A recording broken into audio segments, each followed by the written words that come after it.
Hello, bigots and nerds in the Are we chat. live?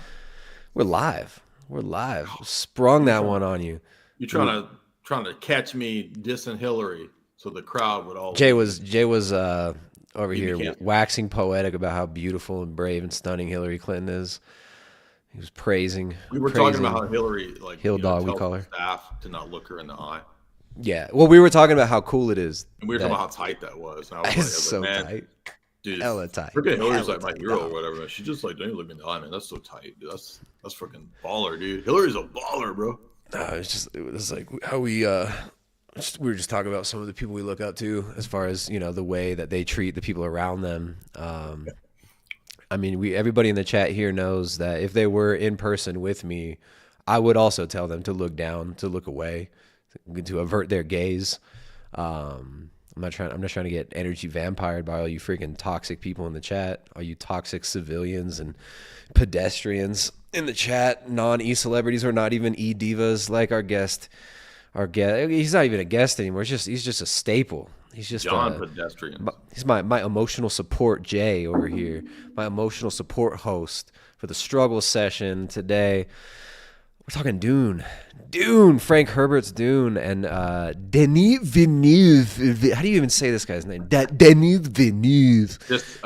Just intentionally always pronounce it wrong so that all the nerds will correct you. And Dennis Villeneuve. That's not how you pronounce his name. Yeah, no, this is not going to be a 17-minute hipster video essay about how Dune 1 and 2 are masterpieces, peak cinema. Denis Villeneuve's masterful cinematic epic. Dune 1 and 2. No, this is not that. This is a struggle session, you guys. We got Jay Dyer over here. We're going to be talking deep stuff. We're going deep. We're talking parapolitics, occult, worldview warfare, with Jay Dyer over here. He did a great breakdown of some of this stuff a few weeks ago, which I just got to watch. I didn't want any spoilers, which he didn't give me any spoilers in that video. But I loved Jay's approach to kind of comparing what we see happening in Dune with the deep politics, Game of Thrones. That word is kind of lame now because of the series, but the power struggles that go on in the upper echelons of power in the structure of kind of cosmic espionage that we see in the Dune films. We're going to do a full deep analysis today. Jay's read the books. I've not read the books, so we have there's 6 books. I've read the first 2. So. All right, he's read the first 2 books, which from what I've heard, from what I've gleaned, cover basically what Denis Villeneuve. It's pronounced Villeneuve. Denis Villeneuve. Denis Villeneuve. Villeneuve. If you keep mispronouncing him, I will leave this podcast. I will leave this podcast and totally rage quit. Do you think it's funny? Do you think that's cute? Do you think it's cute to just dead name somebody? Just pronounce his name wrong. All right. How's the audio, guys? Let me make sure. Sometimes I forget to check the stream, and they remind me how boomer my audio is. But I think we are good. I don't see anybody complaining about the audio. It's a rarity. It's a rarity.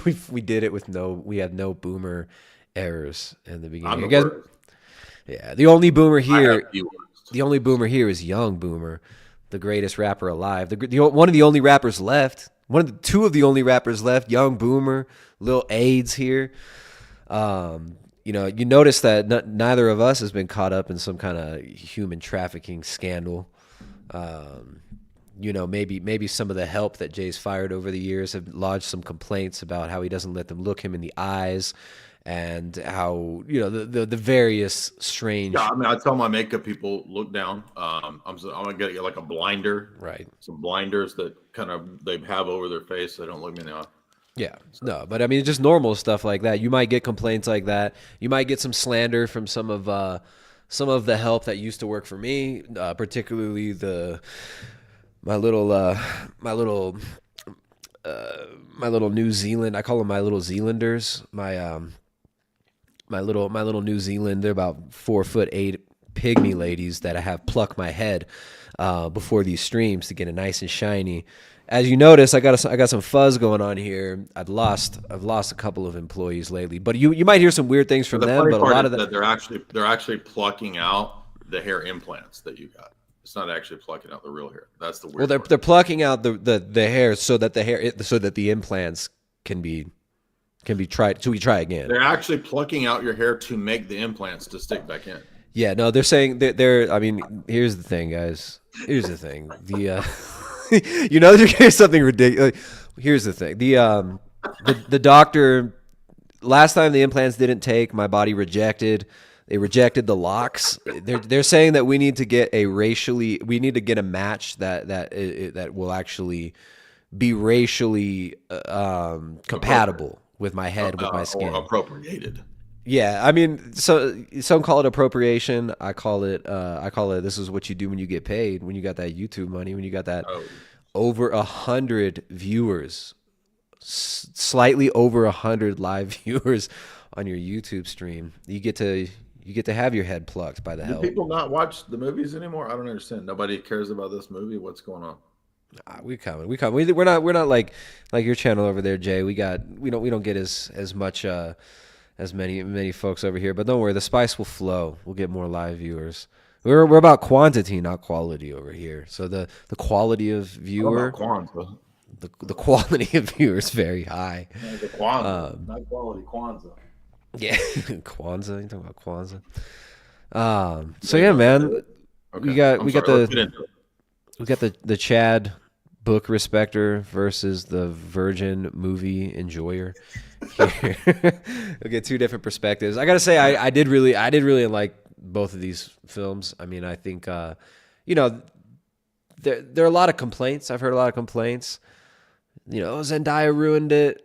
I get where people are coming from with some of that stuff. Some people are upset with Zendaya. They're sick of seeing her face. But I don't know. I've got a little bit of a different take, which I'll talk about later on with that kind of stuff. But yeah, we've got two movies here: Dune 1, Dune 2.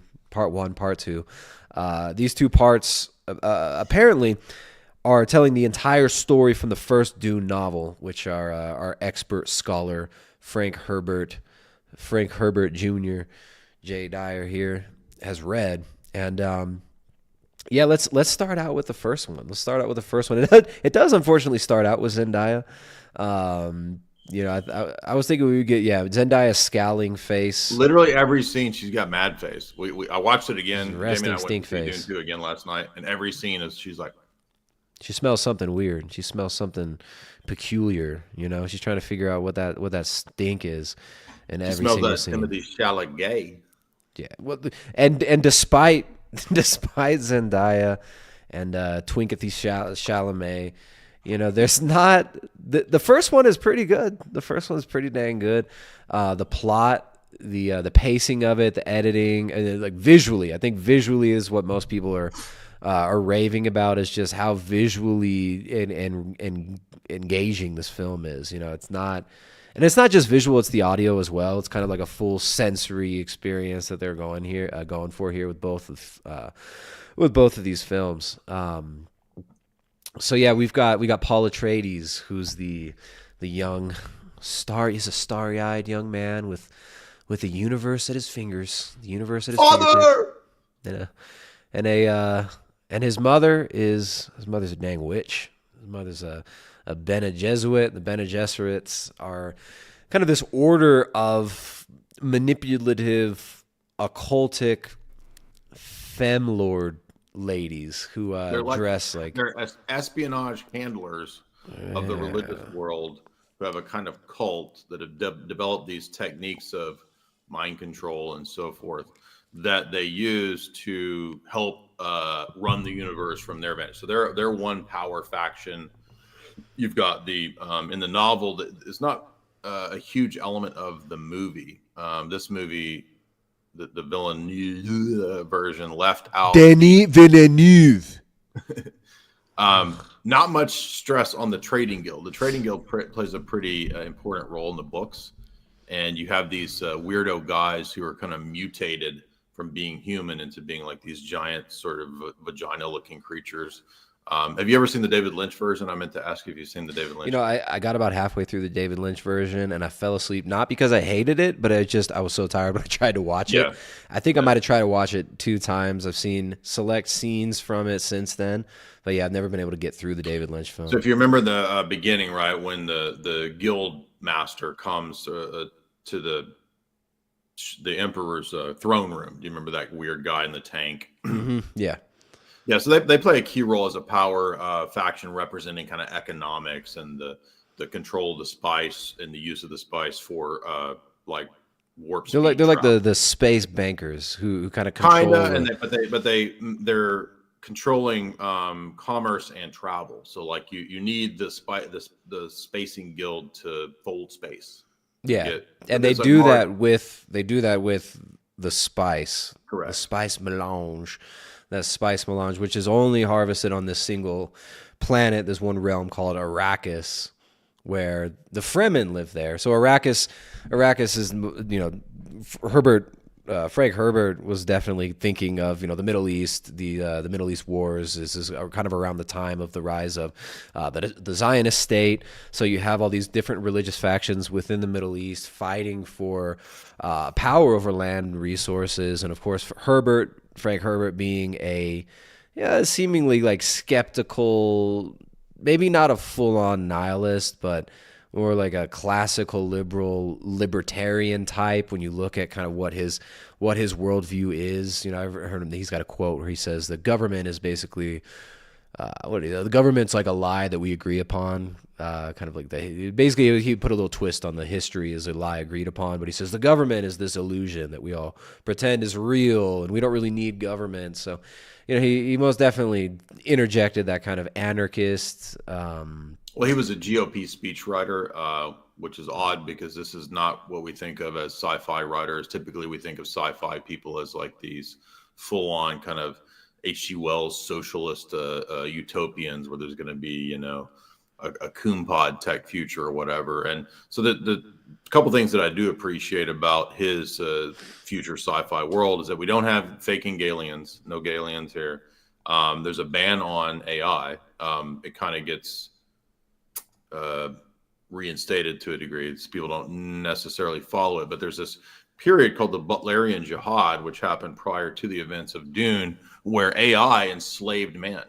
The whole universe was enslaved by AI, and this figure called known as Butler, he rose up and said it's time to overthrow and ban AI. So that's just really odd, out of place in terms of science fiction novels, and as we were saying with the notion of the power struggles and the different factions, and you've got the emperor, you've got the different houses, sort of noble houses. So it's an odd future where things that we think would also be gone, like nobility and an emperor in a tech socialist utopia, we're all equal. H.G. Wells. Yeah, exactly. I like these elements being unique to a future sci-fi world where it's not a bunch of the typical socialist stuff. But totally. Yeah, you're completely right. It's really refreshing to have. And what's interesting about this whole world is there's an assumed natural hierarchy that's unavoidable, right? Like even in fiction, even in the fiction world, you can't conceive of a world where there isn't natural hierarchy, where marriage isn't between a man and a woman, and anything outside of those boundaries is something that's destructive, which is regularly shown, at least in the films. I don't know if I heard the Fremen are like poly in the books. Yeah, they're weird in the book. They're kind of so we have to understand. I think as you're right there. Herbert's definitely not Christian. His vision of the future is perennialist and secretist.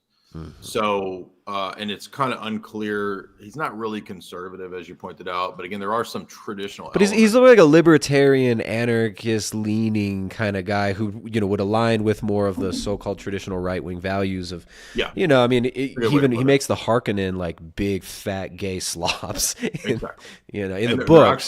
They're also PEDO. Exactly, they abuse children. They have pet children in the novels, right? In the novel, it's very clear they're PEDO, which is interesting. So, and like you said, he's writing during the Cold War, so there's definitely this idea of we want to point out the dangers of statist tyranny, collectivism, Stalinism. Those are obviously kind of being critiqued, but also I think if you read Dune Messiah, the sequel, he wanted to note that even good guys can be tempted with too much power, because Paul becomes a kind of a back and forth tragic hero. He kind of is a hero, but he kind of isn't. And in the long run, he ends up definitely a good guy, but he's definitely not the Messiah we think he is. And so that's something that the story, it's a direction the story goes that most people don't expect, and you don't think. If you only watch and see, here's the thing: I grew up watching the David Lynch Dune. Yeah, I've always loved it. Everybody hated it. It's critically, despised. I've always liked it ever since I was a kid. Watching it, just something about it was unique. And the other thing I appreciate about the Denis version is I was worried that they wouldn't have some homage and elements of the David Lynch version in it, but they did. They kept some of those elements. It kind of has a Lynch spirit to it, which I appreciate. And that might just be what are some of those elements like that you would have expected them to maybe remove? Some of the aesthetics, and I mean maybe that's attributable to the Giger art, concept art, but also it might be that I think Denis and Lynch were both really striving to be faithful to the book. The original. Oh, I'm sorry. Who's Denis? You mean Denis Villeneuve? Villeneuve. I'm just calling him Denis to piss off the nerds. No, you have to put the accent in the right spot. Villeneuve. Exactly. Thank you. It's Kiev, Tristan. It's not Kiev. It's Kiev. I don't know if you know how to pronounce words or not, but it's the ghost of Kiev. Yeah. So some of the elements I think of the Lynch version are the cinematography, the aesthetics that carry over, and the reason I like that is that because the novels are syncretist, you've got Islamic influence, you've got Zen influence, you've got particularly Sunni sort of Islam, you've got Catholic influence, because in the religion, the world of Dune, the religion is called it's called the Orange Catholic Bible. And this is this idea where in the future, the Catholicism and Islam have fused into this bizarre sort of kind of a Nestorian type of Christianity, you could say. And I think that's kind of why Paul is a sort of God figure he's not exactly the word of God, but sometimes he calls himself the voice of God, the voice from the outer world. But does he do that in the first novel, or is that only later on where he starts using that language? No, it's in the novel, the first novel. Because in the film he doesn't use that specific term. He does reference God one time at least in the film. He says "voice of God." I think in the last sequence, because we just watched it last night when when he's confronting at the last scene when he fights Fade and he's basically sassing everybody. He sasses Christopher Walken and the Reverend Mother, and he says something like, "I am the voice." Or something like that. Anyway.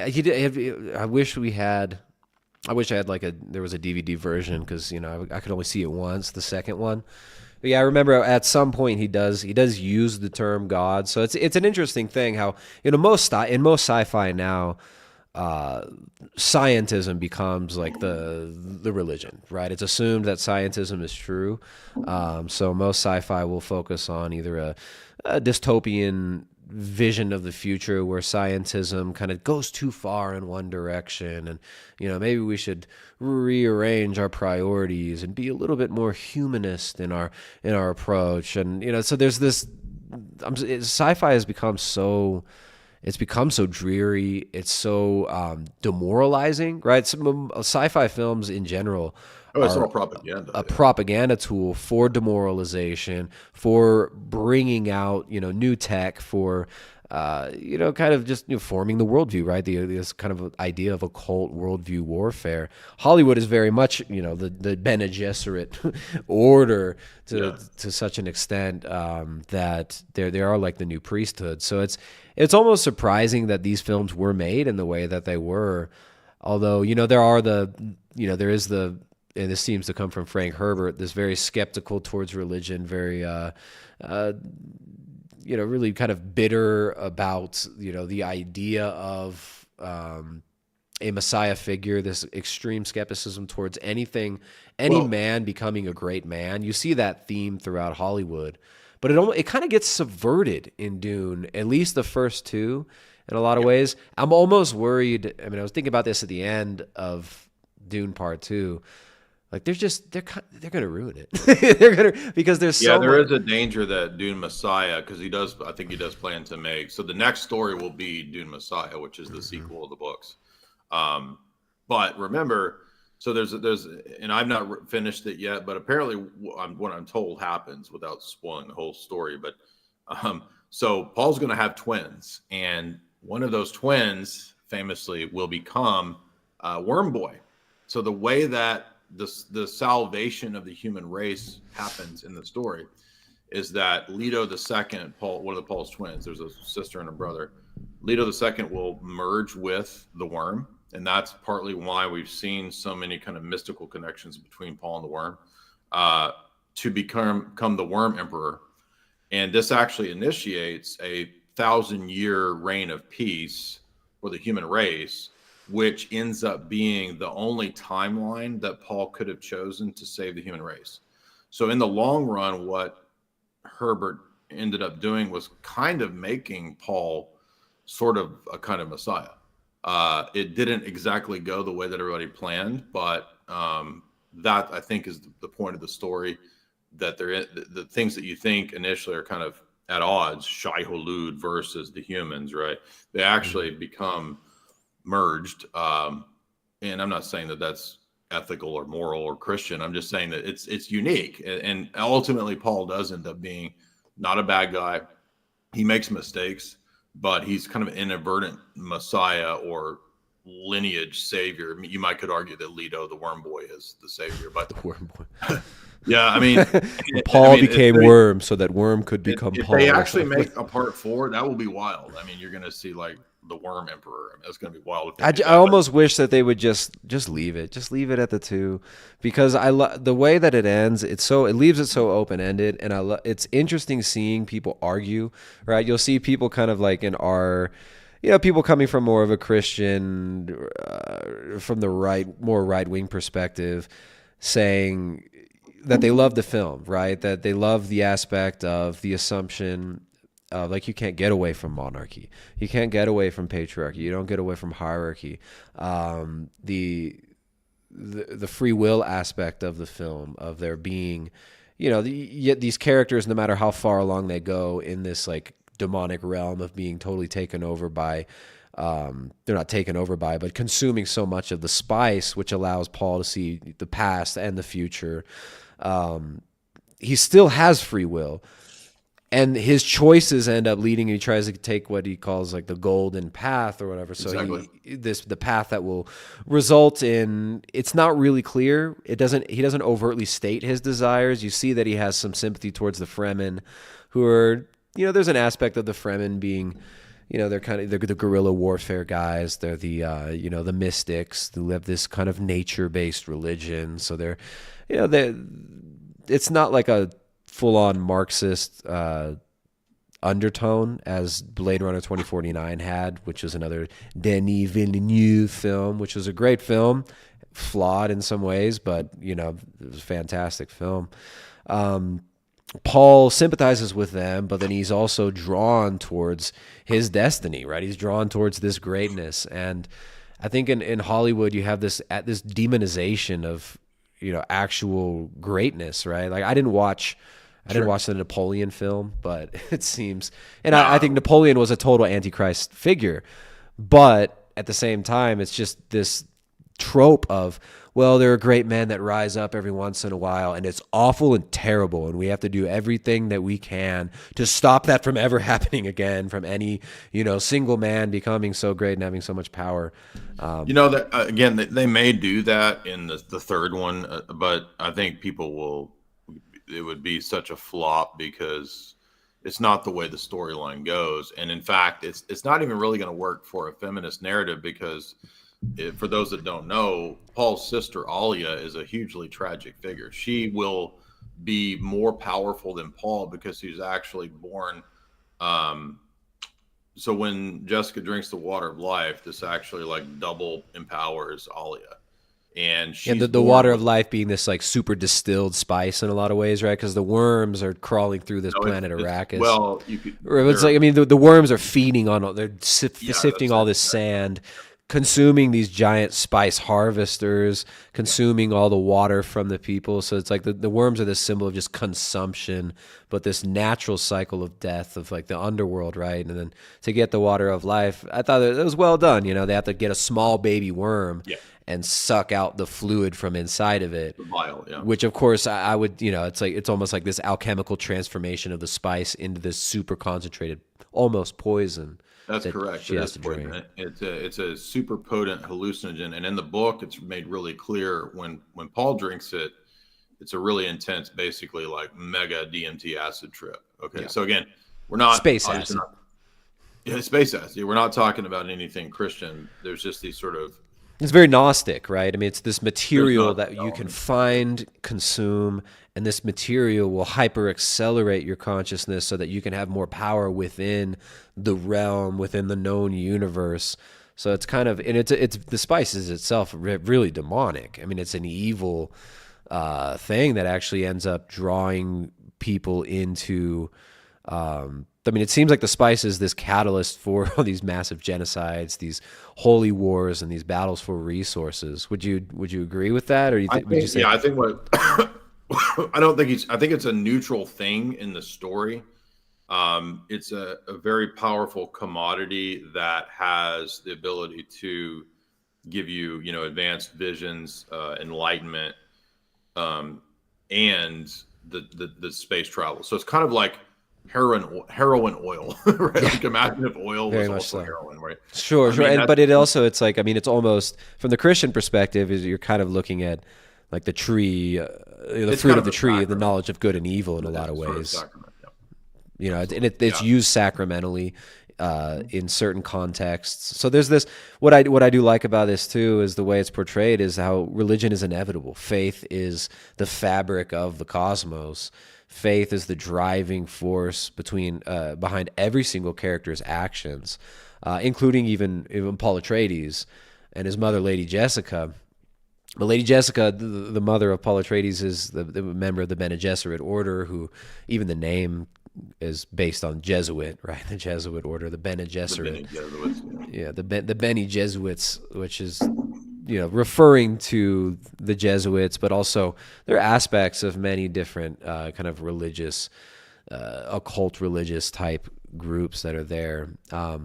But she ends up, and it's hard to tell whether she's manipulating sometimes when she's speaking to what's her name, Aaliyah in the womb, right? I mean, remember near the end of the film, Aaliyah starts speaking to her after she had taken this water of life. Aaliyah has this awakening, and she becomes this fetus in the womb is telepathically communicating with her mother, and is becoming very Well, powerful. right. That's what I'm saying is that what happens, and this is why it won't really work unless they significantly depart from the novel in the next one, is that there's no way to make this feminist unless you just totally depart from the story because Alia will be born with all the powers of a grown, mature Reverend Mother, Hmm. which as a child is really unheard of. And so, if you remember in the novel or in the movie at the end, the Christopher Walken's Reverend Mother was saying that all of our hope is not just in Paul. There are others, which could be the child of Fade Ralpha, or it could be Alia.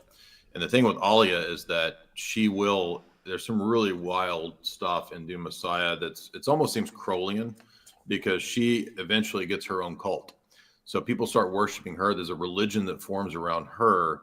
The imagery is shown where that she has like this ritual where she holds up a chalice. It's very reminiscent of like the Whore of Babylon in the Book of Revelation. Again, perhaps even Crowleyan, the way Crowley Yeah, speaks of the Scarlet Woman.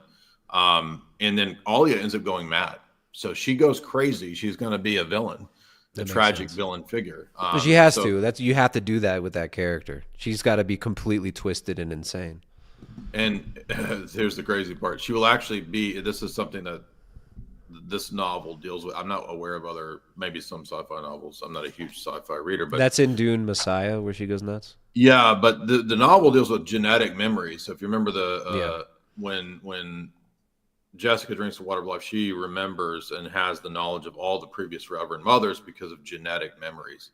Paul is awakened to genetic memories as well. That's why he's always talking about the sleeper must awaken and so forth, which is more prominent in the David Lynch one than in this one. But yeah, the genetic memories empower you, but there's a downside to the genetic memories which can empower you, which is that you can also be possessed by alternate personalities of your relatives. So when Alia gets possessed, she actually gets possessed by Baron Harkonnen because that's her granddad. Okay. Yeah, isn't that crazy? Well, I mean, there's that line from Paul. He's like, "We will win by," what does he say? "We'll win by being like the Harkonnen." He says we'll have to be like them, and then he finds out he is one, right? Yeah. So, but one point I did want to make earlier. So he's in the novel. He is the voice from the outer world. So he is identified as the voice of God, the Word of God. And again, it's weird because it's not exactly explained. It's kind of maybe meant in a Nestorian-ish sense.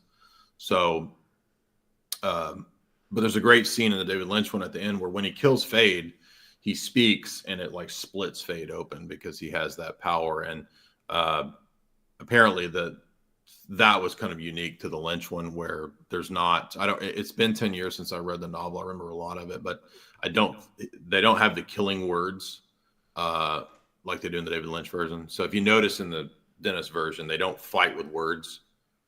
That's unique to the David Lynch version. Do you know what I'm talking about? I didn't see the end of the David Lynch version. Do you know how, well, it's throughout it, but do you remember how when Jessica, for example, she uses the voice. She's training Paul to use the voice. Yeah. Come here, come over here. And then the other Bene Gesserit seductress uses the voice on Fade Roth. In the David Lynch version, they developed that idea of the weirding way, where Paul teaches the Fremen how to fight with words. So you can actually say a killing word, and it like this little machine projects the word out. Okay. I always thought that was cool. Yeah, it's cool. I guess I could see why it would be really difficult to portray in film, right? For a novel, it's way easier to portray, but especially after Star Wars, right? Because, well, that's another thing that you notice when you watch Dune, realizing that the first novels were written in 1965, Star Wars totally borrows from this. I mean, Star Wars is almost completely based off of this. Star Wars is just like a distilled normie version of Dune for people with 85 IQ. It's not. I mean, the Jedi mind tricks. Even the relationship between Luke and Darth Vader. Right. You have Paul Atreides finding out that his grandfather is Baron Harkonnen.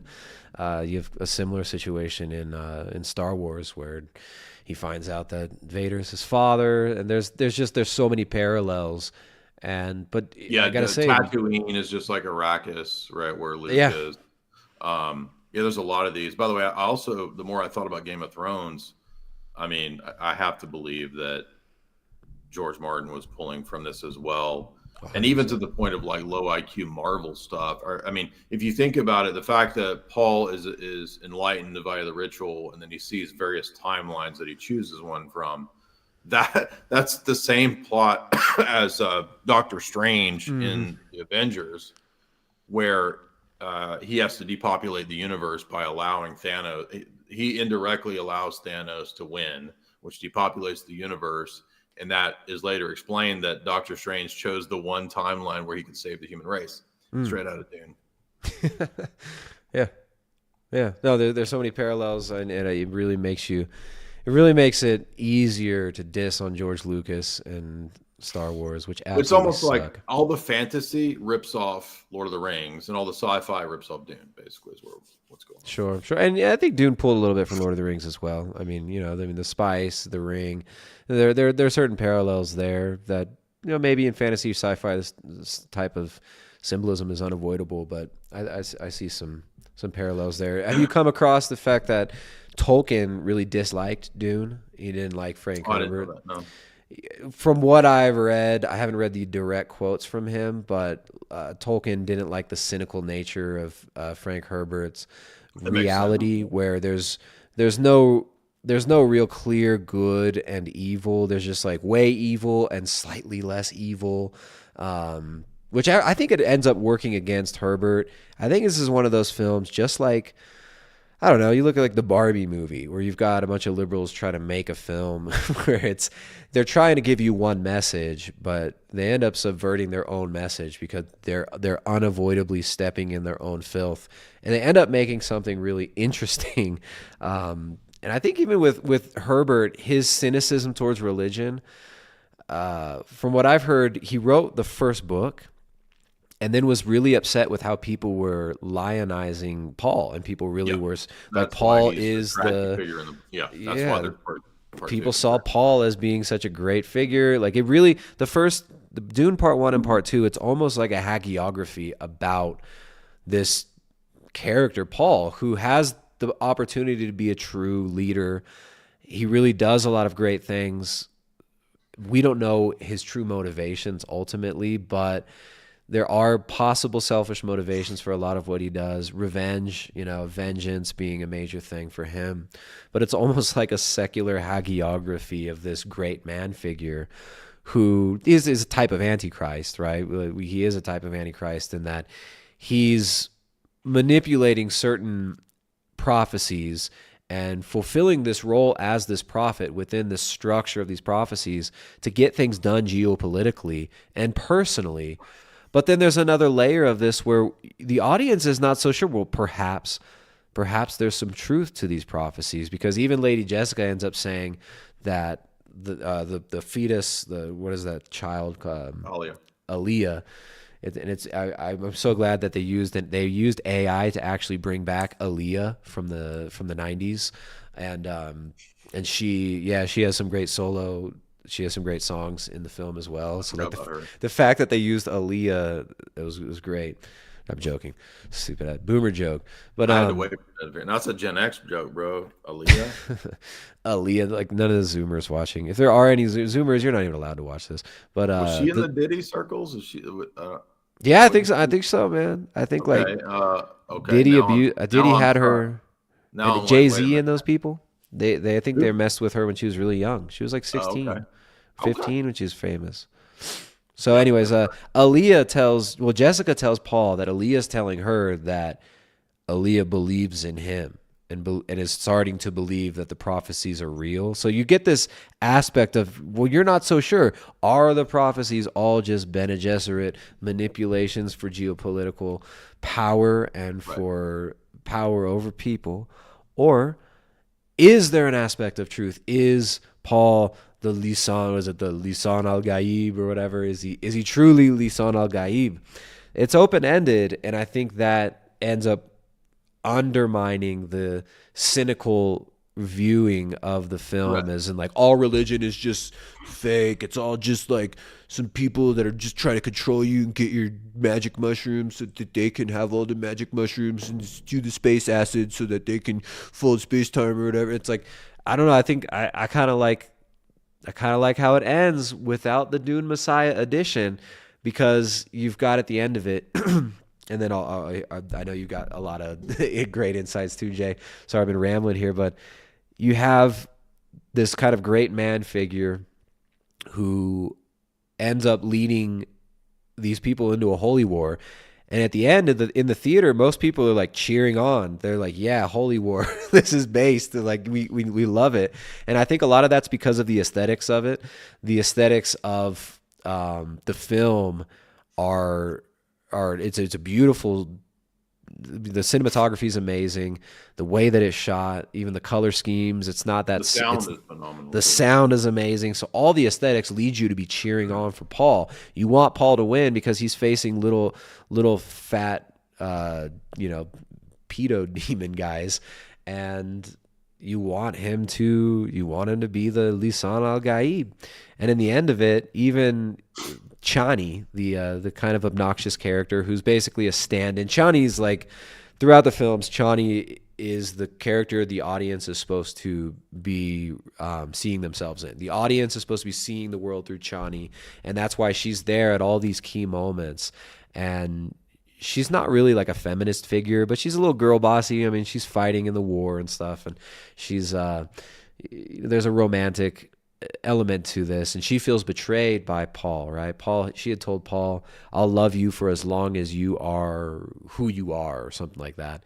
And as he changes, she gets to scowl at him and make this stink face, angry girlfriend vibe.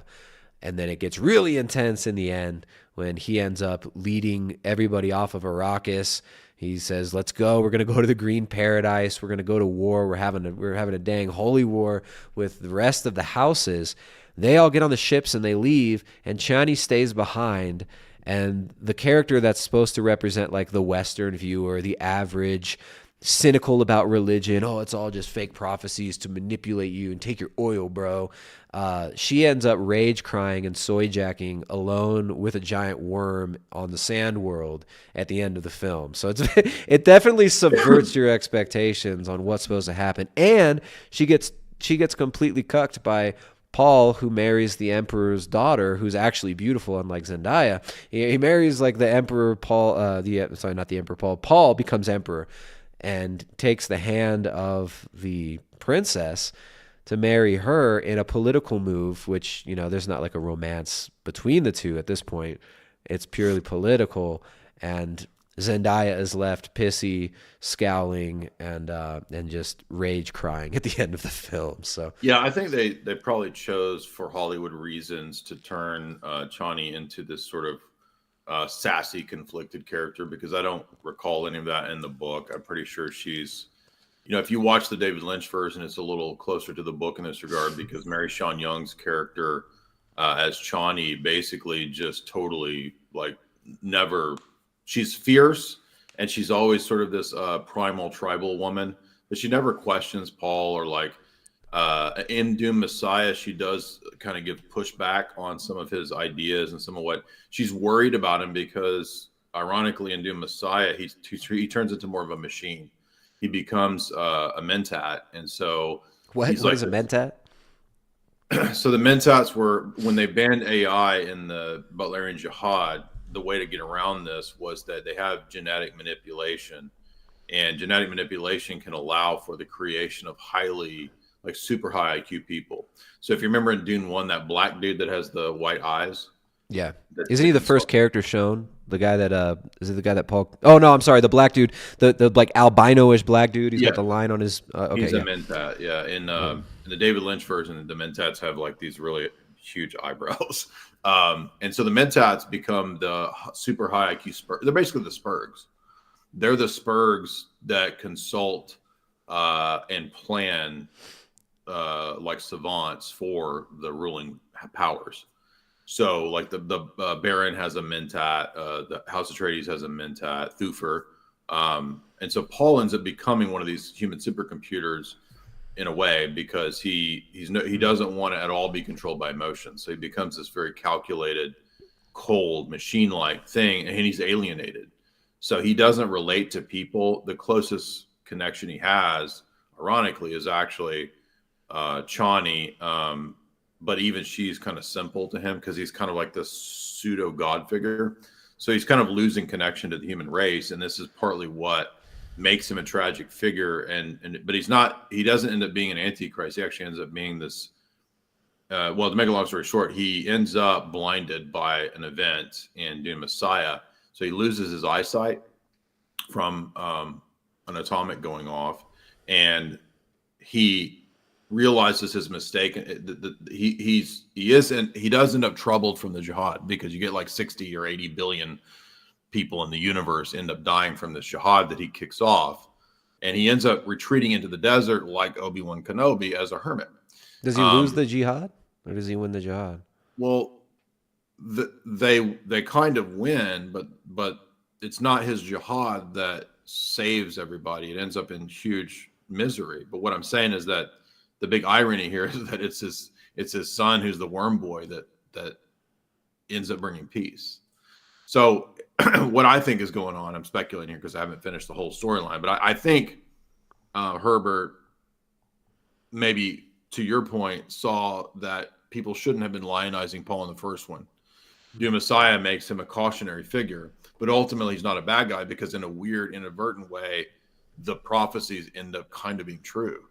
Because So he's like freaking out. He's like, "No, you guys don't understand it. Paul's not a good guy." And then he kind of seems like he tried to retcon it a little bit and retroactively change the interpretation that you're supposed to get from it by adding more to the story. But maybe he just, I don't know. It's one of those things where it's like the piece of art got out of the artist's hands almost.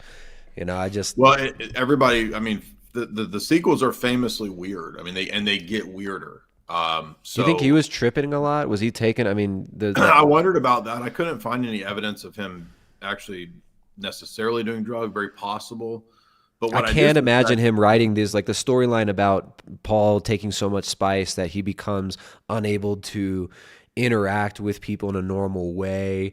I mean, it reminds me of people who have just gone so far down people who just really overdid it with acid and mushrooms and stuff.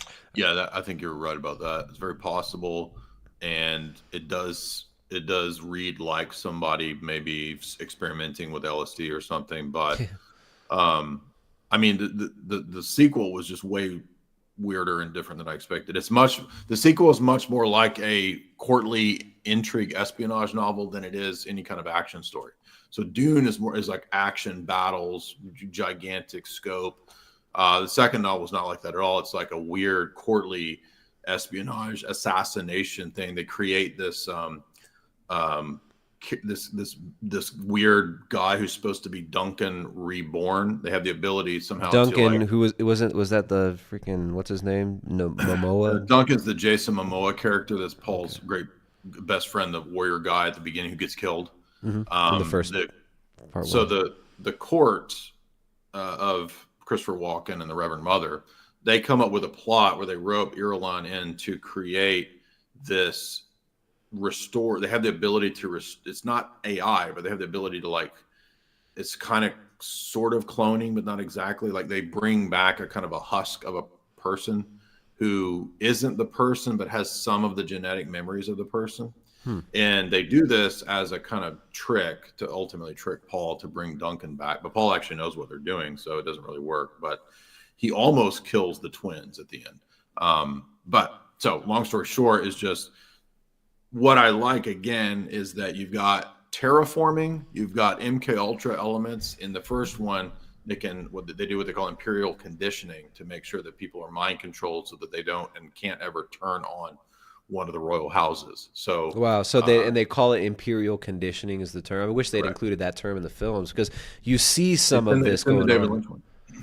The David Lynch. I gotta watch the David Lynch one.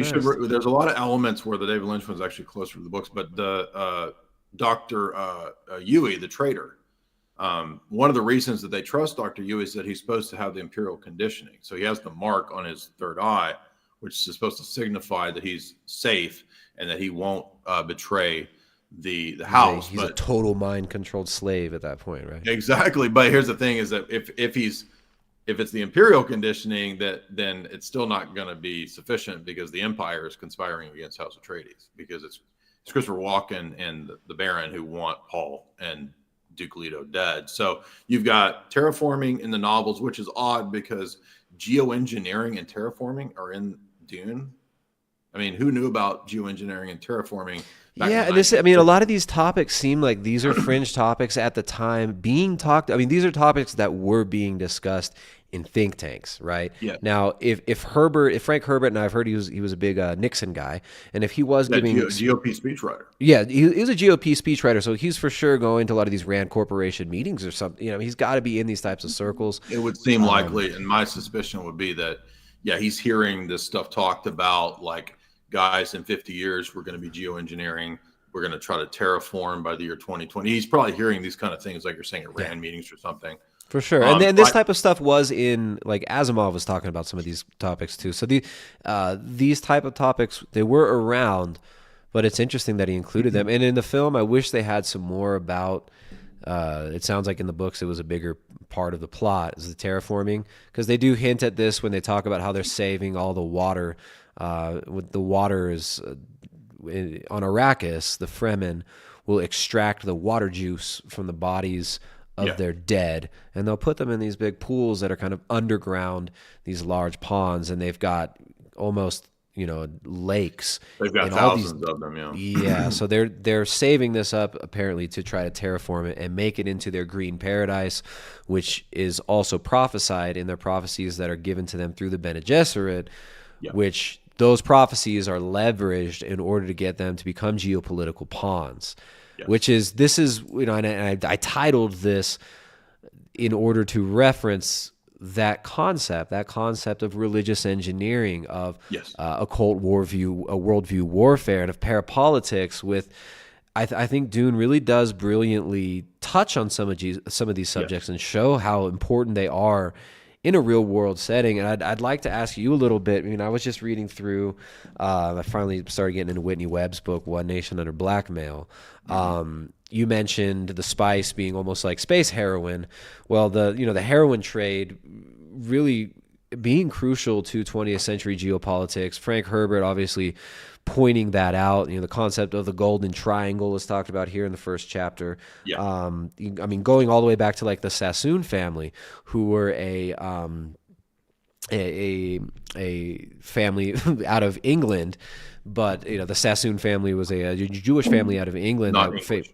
yeah, Right. who famously got involved in the opium trade and actually helped to bring about the Opium Wars. I'm trying to think. The Opium Wars are absolutely fascinating, and the way that the Opium Wars played out are very reflective over how things have happened in the 20th century as well. So we're talking about the mid 19th century, the British in China engaged in economic warfare, as well as worldview warfare, and the use of drugs and the drug trade to demoralize people, to bring about revolutionary fervor, to weaken a culture in order to become kind of a basically vassal state in this neoliberal so-called free market model. The British East India Company was the most powerful corporation in the history of the world. In fact, there's not even Apple or anything today doesn't compare to what was coming in on a daily basis to the British East India Company in their heyday. It's absolutely staggering. You've also got the history of like the Hudson's Bay Company, leading up to the rise of the Bronfman family, which is referenced here in her Underworld chapter. So, could you want to talk a little bit about? I know you did a stream on this recently, and I think it's kind of fresh in your mind. A lot of this history of espionage, history of worldview warfare, even religious engineering, especially as it relates to geopolitics around like the World War II era, post World War II. The OSS, the creation of the CIA, because Herbert's book and the way that the Bene Gesserit order works with sexual blackmail and all this really ties into that history. Yeah, the book I did just read and talk about was Michael Graziano's academic, his book, Aaron into the Wilderness, Religion and the History of the CIA. And of course, this goes very well with Paul Williams's Gladio book, Daniel Ganser's thesis, the NATO Gladio, NATO's Secret Armies is what it's called. And then it goes well with the Wim Hof book, Time Life Magazine, and the CIA's Doctrinal Warfare Program about John Courtney Murray, the famous Jesuit. Yeah, I think this is it's an overlooked but very obvious when you start to think about it relationship between the state and the church. Obviously, the state has always wanted to have some element of control over the church to make sure that it's in line with the designs of the state. Sometimes there's a harmony and a symphonia there, but other times there's a split, and we have, for example, Arian emperors who want to enforce Arianism, or iconoclast emperors who want to enforce iconoclasm, and so the church and the state butt heads. But not as many people know about the secret, sort of under the table relationship where a lot of times clergy missionaries can be recruited to do spy work, espionage work. You mentioned a few streams back the Thy Will Be Done book, where we have the Rockefellers having a direct interest in utilizing missionaries for the promotion of their oil interests and their economics. There were a lot of accusations, by the way. The British East India Company was also utilizing missionaries. In fact, I bought a book on the history of the British East India Company. I even found a really obscure British MP's investigation into the British East India Company from like the year 1900, something crazy. Well, it's fascinating. Well, you got to also consider, how the whole British pop thing and the Beatles and all this helped to propel Eastern mysticism into the forefront of Western culture, including yoga and all this. A lot of that came out of they call it the British invasion, all this very popular British rock music. And a lot of like the most experimental rock came out of Britain, right? Like with the whole the Canterbury scene, with like all these prog bands who were tripping on a bunch of drugs and putting out this very strange, almost Eastern mysticism inspired, but also classical musically inspired, theatrical music, like the early Genesis stuff. Yes. So there was all this experimental mashing of world religions into kind of this syncretistic culture that got pushed at the same time as psychedelics are being pushed through, of course, we know. Yeah, and that's largely, was, you could point back to Blavatsky and the Fabians, who were pioneering a lot of that. They were doing that at the behest of Lord Milner, Lord Rothschild, Cecil Rhodes. The Milner circles were really the brainchild and the power behind the Fabians, and they're the predecessors to the 60s counterculture. They had a mini sexual revolution in the 1890s and the 1920s and 30s that was Fabian inspired, and then it really goes wild in the 1960s. So yeah, you're absolutely right that's the same, ties into a lot of this same stuff. It's just I was reminded of the British East India Company's history, where China was actually accusing the British of using missionaries to be dope smugglers. I don't know whether that was the case, but at least in the Chinese mind, one of the reasons they didn't like the British was that they thought that missionaries were being used to do spy work or to secretly sell dope. Well, that's fascinating. I mean, those types of allegations are all throughout the 20th century as well, with the Rockefeller Foundation and in Thy Will Be Done. This is a really Exactly. good book.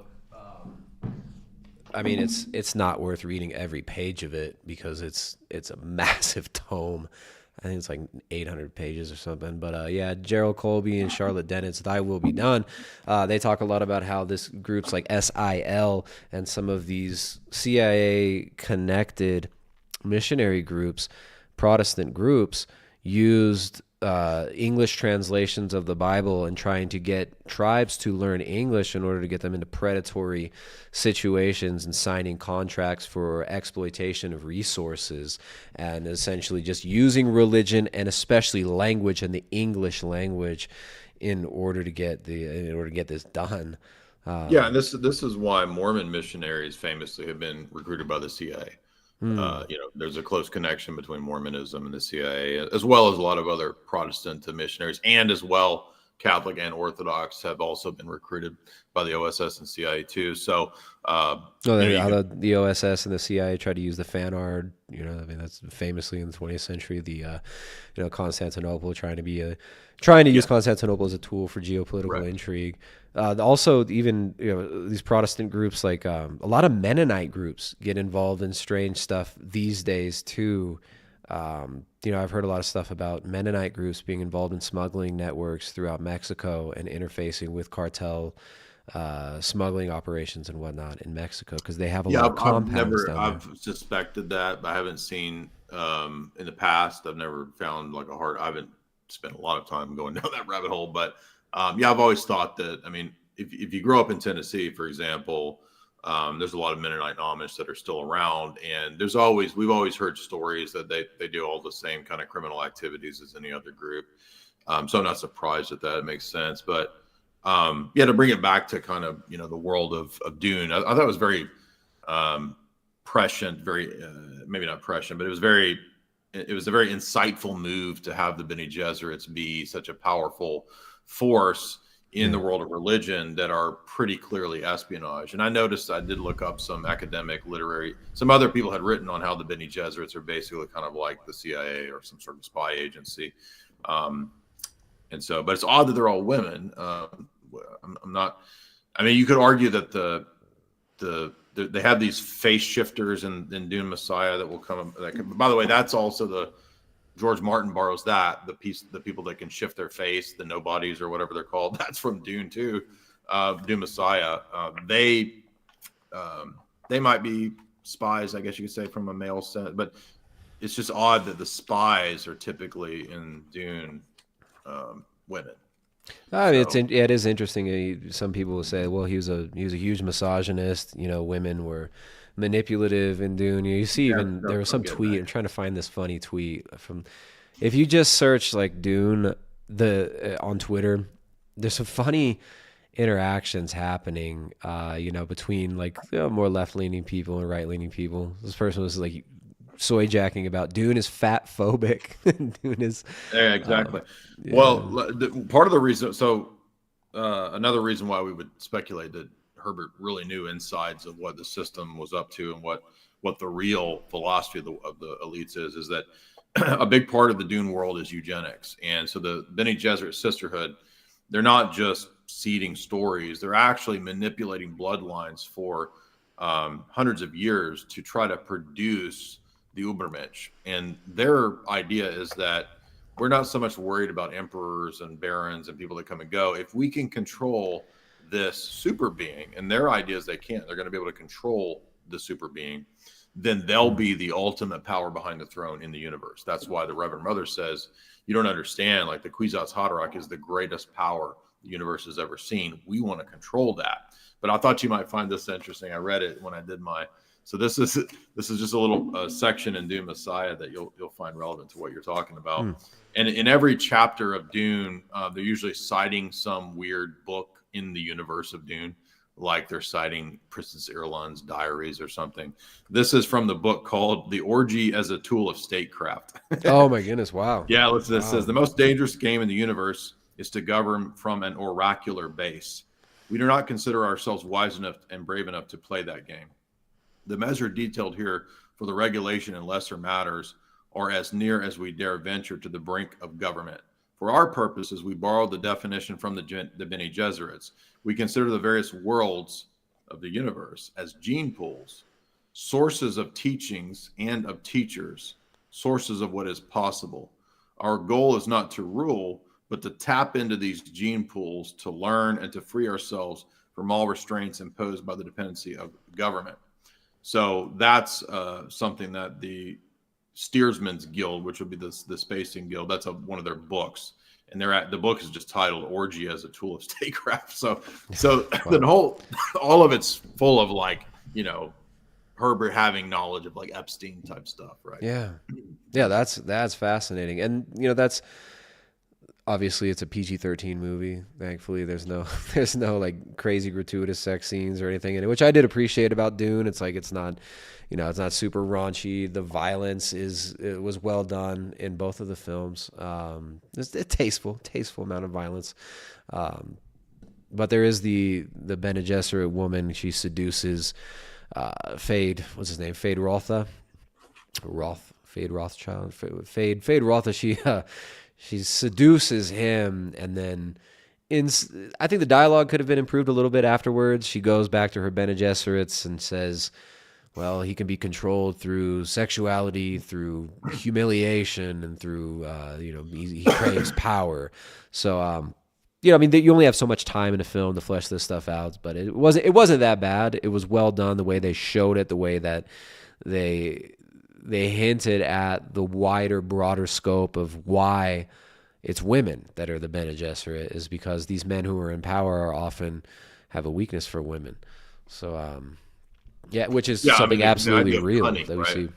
When we speak of a witch, like the traditional word witch, it meant a weird woman, WYRD, who was a cunning woman, right? So the idea is that the ultimate witch is the handler, because it's the most cunning person. It's a person that you'll never outsmart in this game of intrigue.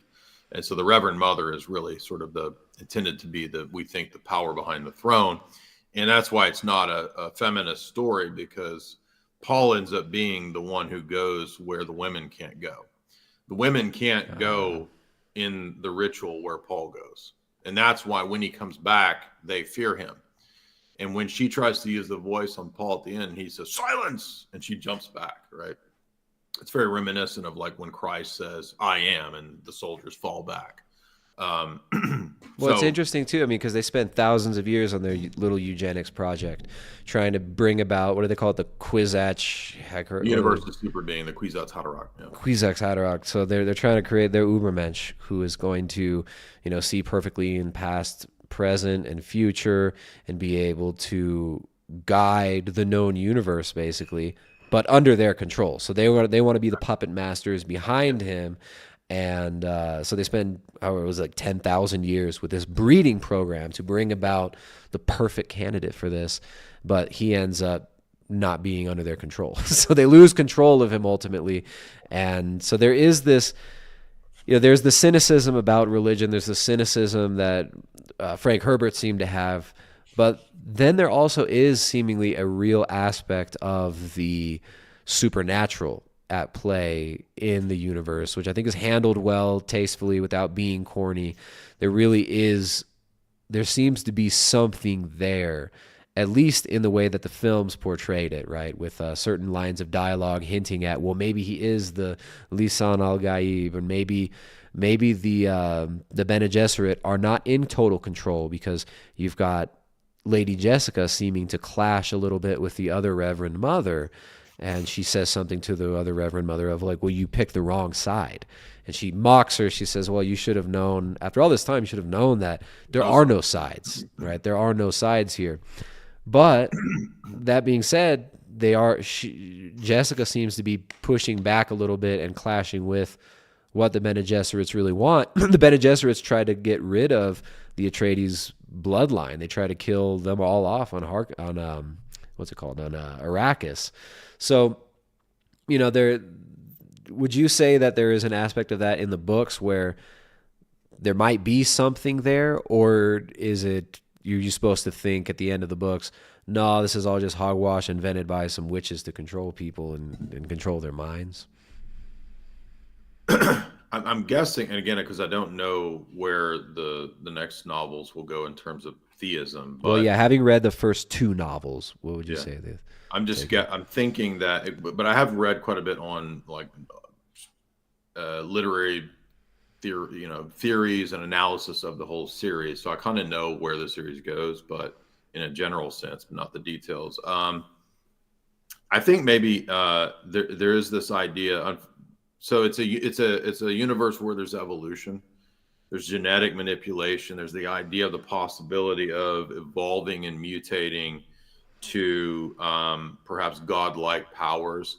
So it's not, I would hesitate to say at this stage in the first two, it's not supernatural so far, except that we might have an irony where the prophecies actually sort of manifest. So we don't get the idea that it's supernatural in the first two books. We get the idea that there's these, it's almost like there's powers that can be tapped into, but they don't seem to be supernatural. They seem to be latent natural powers that allow us to maybe ascend evolutionarily to some sort of quasi-divine status. Okay, so then the Bene Gesserit, they take what's natural, they spin a supernatural veil around the front of it, present it to the dumb people. Right, but as I understand, as the stories progress, there is towards the end of all six stories there's something about a confrontation with the beyond. It gets really crazy. Like the novels get really wild. So he takes it in the direction of there possibly being some entity beyond. Okay, what that is, it's unclear. And he may not even explain it in the novels. The Dune nerds in the chat can probably explain it better than me. But I don't think it goes into the domain of supernatural, except perhaps towards the end. But we do get weirder and weirder things happening. So maybe by Dune 6. But I'd say from what I gleaned from the two films, it seems like there is something, there is a real presence of something strange, possibly supernatural going on. Well, for example, the worms are called Shai-Hulud. The Fremen seem to take the worms as like a manifestation of the power of God. And with the worm seeming to respect Paul, is that in the first one, the scene where the worm comes and it's like it gleans Paul, and there is this moment where he seems to be, the worms even seem to recognize Well, that's Paul's. because this is letting you know that Paul's descendant will become a worm. That's how crazy this is. I mean, this it's just crazy, dude. Like the novel, I can't. When you read it, like it's even crazier because Freaking zonked it just out goes boomer. wild. Like it just Frank goes in Herbert. crazy directions. I mean, you're wondering like, was Frank Herbert just like a super weird spurg of the 1960s? He seems like a total spurg because it's also like Lord of the Rings in that Tolkien was such a spurg that he creates his own language. And like there's a language of Mordor, and he makes a real language. There's like he makes a real language of elf. Like who makes elf languages? Spurg, dude. I mean, and he does the same thing with like, oh, the people of Bene Gesserit, they speak this language, and it's Ixluxluxluck. It's like these all lot of X's and Z's, and I mean, it's just total Spurg stuff. So and there's some weird sex stuff that happens later on in the later novels. Does he get explicit with it, or is he tasteful? He seems like a weird man. He's a strange. He is a weird dude. I don't know what to say about where it goes, but I just think that it's just totally not like any other sci-fi, and it has all of these weird elements. I mean, how many spy novels are sci-fi? They're not very few. I mean, again, I don't read a lot of sci-fi, but it's just not. You don't see science fiction stories written this well and dealing with such really profound topics, ideas, geopolitics, espionage, mind control, the occult to a degree. Yeah, for sure. So, I mean, the occult is a huge aspect of the film. It's a big thematic. Well, here's a good point on what you're saying. So in Dune, it does seem to border on supernatural, and maybe in Herbert's mind, maybe he's agnostic, and so he kind of has it an open question. But like when maybe it's just so fun to write it that way, where he couldn't help himself with some of this stuff, where it just when Paul undergoes this ritual, okay, he talks about seeing the infinite, and he talks about like seeing all the timelines, and all the possible timelines. I mean, this is a supernatural ability. I mean, that's probably the closest to the supernatural that I can think of. But because he pegs it to, it's not like in the Orthodox tradition, you gain, knowledge is gained through the cleansing of the nous, right? So that you can have communion with God. And it's not, there's no shortcuts of, you just take a milligram of acid, then you're gonna.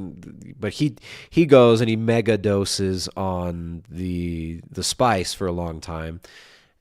Fries balls on freaking space acid, and gets all this insight, but can't really control the visions. The visions are sometimes real, sometimes he doesn't know how to interpret it. So he's getting all these, insights that are not really insights sometimes, and then he drinks the water of life, and ends up taking it to another level where he's able to kind of, where they use the word like prescience or something, he's able to kind of presciently to be there and be present within these visions of the past, present, and future. But it's an immanentized Gnostic way of achieving knowledge. So he consumes the fruit of the knowledge of good and evil, knows good and evil, becomes like God. So it's kind of a Luciferian, Promethean search for knowledge that Paul's going through in a lot of ways. Yeah, I mean, again, the religion of the Fremen is a mix of indigenous paganism. They retain a lot of that paganism in some of the traditions. I mean, it's very elaborate, where you have the Southern fundamentalists and the Northern, skeptics, and that kind of mirrors like Judah and in the time when Israel's divided between the 10 northern tribes, and they're apostate, and then you have only the Judah in the south where the temple is, as the Southern fundamentalists. So there's parallels to like Israel and its history, and there's parallels to Mosaic and Christ type themes where they want to stamp out the bloodline. I mean, the Bene Gesserit, they're waiting for a Messiah as the Jews the bloodline. Yeah, they want to stamp out the Atreides, because if you remember, she says we can't control them. They're getting too uppity. So we want to erase House Atreides. That whole bloodline can't be controlled. We're going to try maybe Fade, Ralph, or some other options here. That's their mindset. So in that sense, there's parallel to like Herod stamping out trying to stamp out the bloodline. Pharaoh tries to stamp out the messianic bloodline. So a lot of things borrow from the Bible. The desert springing to life. That's from Isaiah, prophecies of the messianic era, right, where Eden comes back to the desert. So there's a mix of indigenous paganism, Islamic elements with a lot of the terms of the Mahdi. Right. So, and then you've also got Catholicism in their Orange Catholic Bible. All of that mixes into this bizarre stew. It's funny they don't mention the orange. I mean, it would sound so strange. The Orange Catholic Bible. I mean, he kind of blew it with that name. He could have had something a little bit different, but they didn't have anything about that in the film. Yeah, it's in the novel because the novel sort of drops you in the midst of this universe that's had this long history of, humans expanding into it's the year 10,000, right? 10,191. So humans have colonized the universe, the known universe. They're all over all the planets, and there's the return of nobility, as you said. There's been the Butlerian Jihad, where AI is banned. Well, see, they didn't say that in the film either. I wish they would have. They could have done that in a few lines. They could have done that in a conversation, reference how there is this Butlerian Jihad, because you're kind of, as a viewer, me coming in not having read any of the books, you see how they're fighting, and they have these weird shield things. Well, why don't you just shoot that guy, right? You're thinking stuff like this, and that's actually answered in the Butlerian Jihad question. Because supposedly, I guess the shields, I heard this, I watched a review video, and apparently, and this sounds ridiculous, this is kind of stupid, the shields. So Frank Herbert had these magical shields that they wear, these tech shields that they wear, and it's like a plasma shield. And if you shoot it with a laser gun, it makes an atomic explosion, so nobody can use that anymore. I thought that sounded absolutely ridiculous, but I guess as a plot device, it kind of works, because the idea of chivalry, the sword play, knife fighting. Exactly, it was a way to reintroduce classic stuff, just like the nobility is still there, right? So you got to do it like a medieval, have it kind of be like a medieval vibe to it, which is it works visually. It's fantastic. I just wish they'd explained that in the films. Yeah, I think that's why the the phrase is the slow blade penetrates the shield, right? Slow boy penetrates the shield. Yeah, exactly. So the bullets don't. We have to engage in this hand-to-hand combat and slowly put your knife in, or you just have. There's also these kind of ancient traditions of what they call Khan Lee, which is where you offer to settle vendettas in classic one-to-one sword fight or warfare. So it's like a future that's science fiction, and there's spaceships and space travel and warp speeds and whatever. But there's all of these medieval elements, and that's or even like Victorian. Because when did the duel? The idea of the duel. Exactly. I feel like in the Victorian age that was so popular.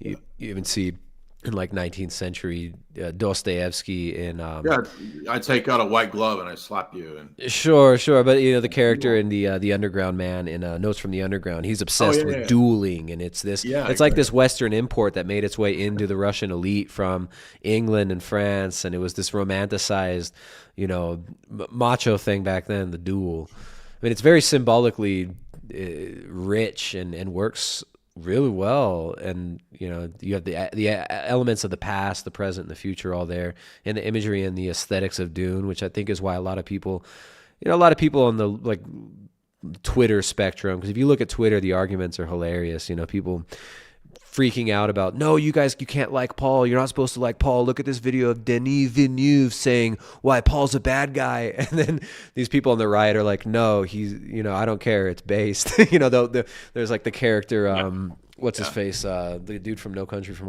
Old Men, Javier Bardem. Yeah. He has a line where he's, I don't care what you believe, I believe.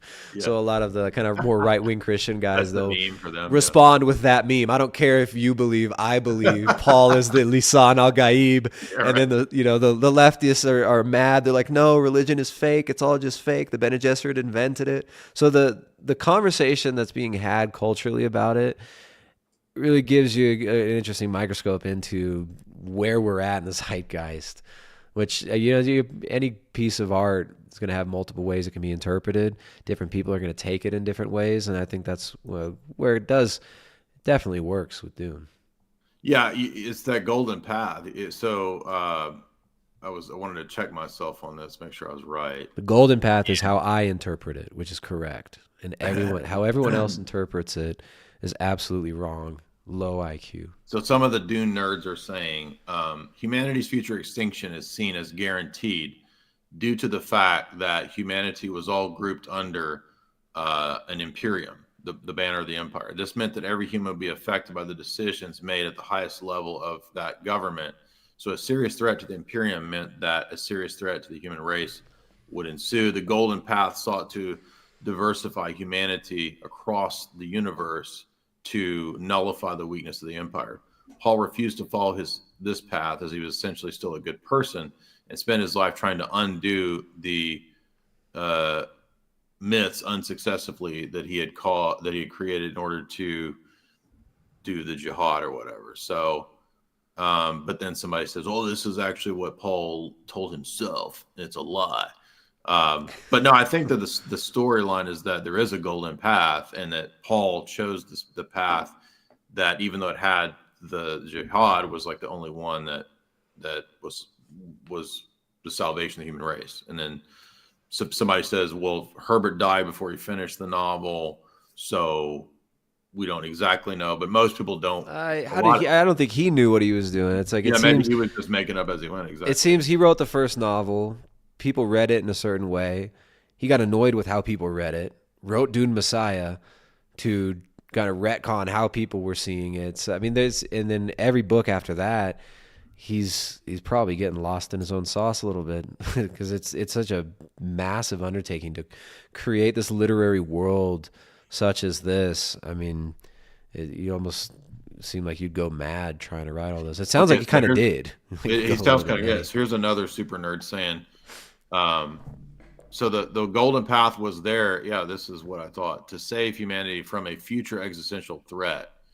And it says this is correct. Although Herbert didn't finish everything in the series, in Chapter House Dune, there are two people that are, quote, called they're casting the net. You never find out who exactly they are, but they're an existential threat from the golden path that Paul chose. They are either AI bots of the future. I forgot AI makes a comeback. That's right. In the AI bots of the future are I think that most people think that's the existential threat. And it's the same threat that happened before the Butlerian Jihad.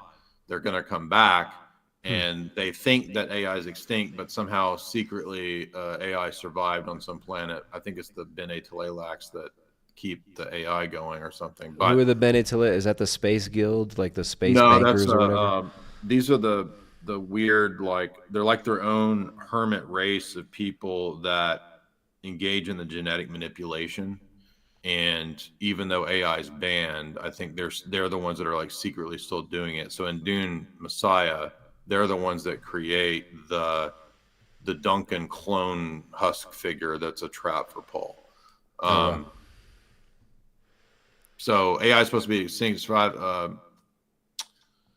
Somehow they were running back into the known universe from something, the AI. They never say what it is, but whatever Paul and Leto II saw, the worm son, Leto took the direct action needed to put humanity for sure onto the golden path. Paul was afraid. So apparently some of the visions that Paul has. These people are, they've got, crazy. I can't imagine having this much of the lore in my head all the time. Well, this is super nerds, dude. Intense, so apparently some of the reason that we see Paul freaking out in his visions, like in the movie in Dune 2, is because he was super afraid of the price that would be paid by choosing the golden path, which was because he knew billions are going to die, right? No. His freaking offspring's going to be a worm, dude. Oh yeah. Worm boy. See, I can't even envision how are they going to do that? There's no way. Look up Leto. Just leave it at 2 films. Don't even make Dune Messiah. Denis Villeneuve. If you look, the artwork is awesome. If you look up the pictures of him, he looks pretty wild. Worm boy. He's kind of like a long, skinny Jabba the Hutt, basically. He's just gonna be like Gumby. He's like Gumby, but he's like a worm. He kind of. Hey, I'm the Messiah, guys. What would you do if they make Dune Worm Boy Dune, and they just put Gumby in there. That would be crazy. It's like actually Denis Gumby. Villeneuve's level of production, but it's just Gumby. It's pretty funny, Tristan. I have to write that down. Dude, I'm looking at some of these funny tweets of just people, arguing about it, giving their takes. I like this one. Herbert didn't understand the underlying subtext of his own creation, which ironically, in a way, mirrors the situation of his protagonist, Paul. So Wow, that's actually pretty insightful. I like that a lot. Yeah. This one, I don't think you have to claim properties like Dune as right wing. You can just enjoy the sublime nature of a titillated liberal writing the most base shit imaginable, like a fat boy on a diet sneaking a cookie at midnight. That's a great tweet. That's a pretty good take. That's like some of these tweets are better reviews than than you're gonna read on the critics. Yeah, exactly. Look up Leto the Worm. You got to see this guy though. All right, we'll pull up Leto the Worm. If you can show the crowd, that'd be funny too. Because if they make this, that's gonna be some wow stuff. Let's see here. Oh man. Gross. So that's the golden path is Leto the Worm. Leto the Worm. All right, let's see if I can pull this up on screen. While I'm doing this, let me give a little reminder to the audience, all the bigots, all the nerds, the Chad nerds from Jay Dyer's channel, the bigots from over here. There is a link in the description. You can drop a super chat if you got questions, if you got anything to say, if you want to just yell at me and Jay how we don't understand the depth of Frank Herbert's world created here in Dune. If we totally missed it and we totally missed the point that only you understand, make sure to drop a super chat via Streamlabs or via YouTube. Let me try to pull this up. I mean, this is like, you know how some people treat certain things like Star Wars as a religion, kind of. Oh, Dune's like that for super sure. Nerds. Like I'm surprised that this isn't treated more a religion, but I think it's so obscure, so out there that it actually takes a pretty high IQ person to really get into Dune. So maybe that person's a little too smart to think of it as a religion. Perhaps, but or just maybe it's too crazy. Maybe we haven't yet seen the emergence of the Dune religion. Maybe Frank Herbert was actually writing what he thought might be a future religion. I don't know. So which character in the Dune universe? Which character are you, Jay? Baron Harkonnen, right? For sure. Johnny. Yeah, Johnny. I'm obviously. I'm perpetual stank face, Johnny. Yeah. Yeah, she's the greatest character. Resting smelly face, Chani. Who am I? I'm Worm Boy. I want to be Duke Leto the Second, the Worm. Duke Leto the Second. Okay. Who are you, Tristan? I'm Jessica. Yeah, I'm Jessica. That's my wife's name. I know. Exactly. That's pretty meta. I don't know. Some of these portrayals of Worm Boy are pretty whack. You could get into like a familial, war with Chase. You could kill Chase, and then Chase could possess you, and you could be like two consciousnesses in one. People keep talking about some Chase person that I'm supposed to know. I don't understand how, who this person is. There's apparently somebody on the internet that tries to act like he's related to me or something. His name might be Chase. I don't know. Yeah, there's a troll, a LARPer running around. A stalker. Stalking Some your weird family stalker. as a family member. Yeah. No, I'm clearly what's his face? Fade Rothschild. Fade Rothschild. I'm the space bankers. I'm the I love space it spice in bankers. in the Space Guild. David Lynch one. I love how Sting plays Fade. He's just a totally ridiculous person. I gotta watch it now. You gotta watch the rest of it because they actually imply that the Baron might be like touching. I mean, it doesn't show it, but it's like they have this weird kind of like lusty sort of. Ooh, it's creepy. Well, he the Baron in the books, right? Is supposedly he's a Diddy. Well, did you notice the new name? You use Diddy now for diddlers. Diddler, yeah. He's a Diddy. Yeah, well, they have the Harkonnens install heart plugs because they're kind of psycho. and they actually enjoy killing. So they'll pull this plug out, and your blood just drains out. Well, And this is, I mean, they're so evil. The Harkonnens are so they're evil. also cannibalistic. That's the thing too. Yeah, Is they're that cannibals. They're fat. They have an ugly aesthetic. They're they're aesthetically into disgusting. PEDO. Yep. They're like translucent. They have no skin tone. But some people were making the critique of, well, of course, the bad guys in the film are all like the white guys, and then the diverse people beat up the white guys. But I mean, Herbert wrote the book, right? Didn't he? Did he describe the Harkonnen as being like translucent, super pale albino freaks, or Oh, how did that's a he good question. I describe don't them? remember. I can't remember if they had the red hair or not, or who exactly they're supposed to be. But they definitely come off as like, I don't know, some kind of. I mean, they're definitely aberrant, and they're not just like PEDO cannibal degenerates. They're actually really brutal to the Fremen. And so when House Atreides takes over, the Fremen are blown away because the Atreides family is like they engage in almsgiving. Like they're known as a righteous family. So I like the fact. I mean, if you read the story, like the Atreides are a righteous household, they're a righteous family. They do virtuous things. The Harkonnens are absolutely disgusting and degenerate, and it's anti-pedo. So It's anti-fat, it's anti-glutton, anti-pedo, and they're also, well, they're boy diddlers or whatever, right? I mean, they're like little boys, the Harkonnen. So they're just total degenerate, completely evil scum. The Atreides, righteous, almsgiving, treat people well, learn their cultures, aren't just there purely to exploit them, want a symbiotic relationship. So I think it's cool how he didn't make it to where they're all colonists, like, oh, get rid of the right. evil colonists, like the colonial mean Yeah, people are coming to. Paul's dad's Leto the Just. He's known as Leto the Just. They wanted, and if you remember, Christopher Walken says, "Your dad was a weak man."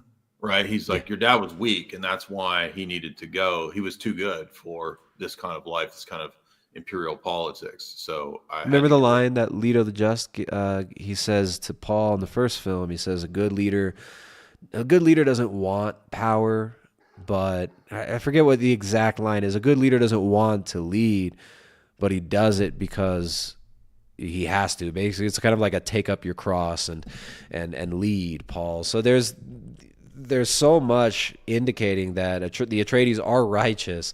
So it's kind of funny that Herbert would just expect you to, think, oh no, it's so dangerous to have a charismatic leader. Like, why is it dangerous to have a charismatic leader? I guess he fleshes that out a little bit later on because of Paul. Paul is, I guess the charismatic leader can be wanting power for the wrong reasons. Paul perhaps having vengeance on his mind is not a virtuous trait. But it seems almost like Frank Herbert, in his writing these novels and writing the story, he almost had a hang up about power itself, monarchy itself. Even Probably. though it seems to be the Yeah. natural order of the universe, even in the Dune universe, monarchy is natural.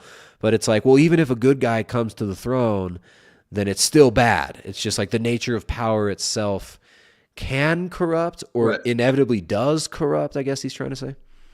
Well, so the first warning is that if we think about it, the existing universe with Emperor Christopher Walken, it's not that bad. There's stability. I mean, there's degeneracy of the Harkonnens, but like it's not a universal jihad with a bunch of death.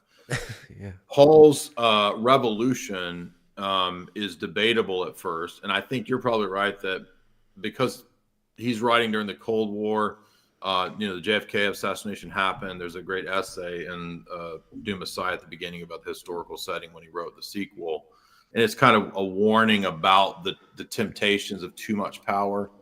But I think you're right that as the novels progress, it's almost like he thinks we're going to get back to, if we're going to have an empire of peace, it can't just be a mere man. It's got to be something more than man.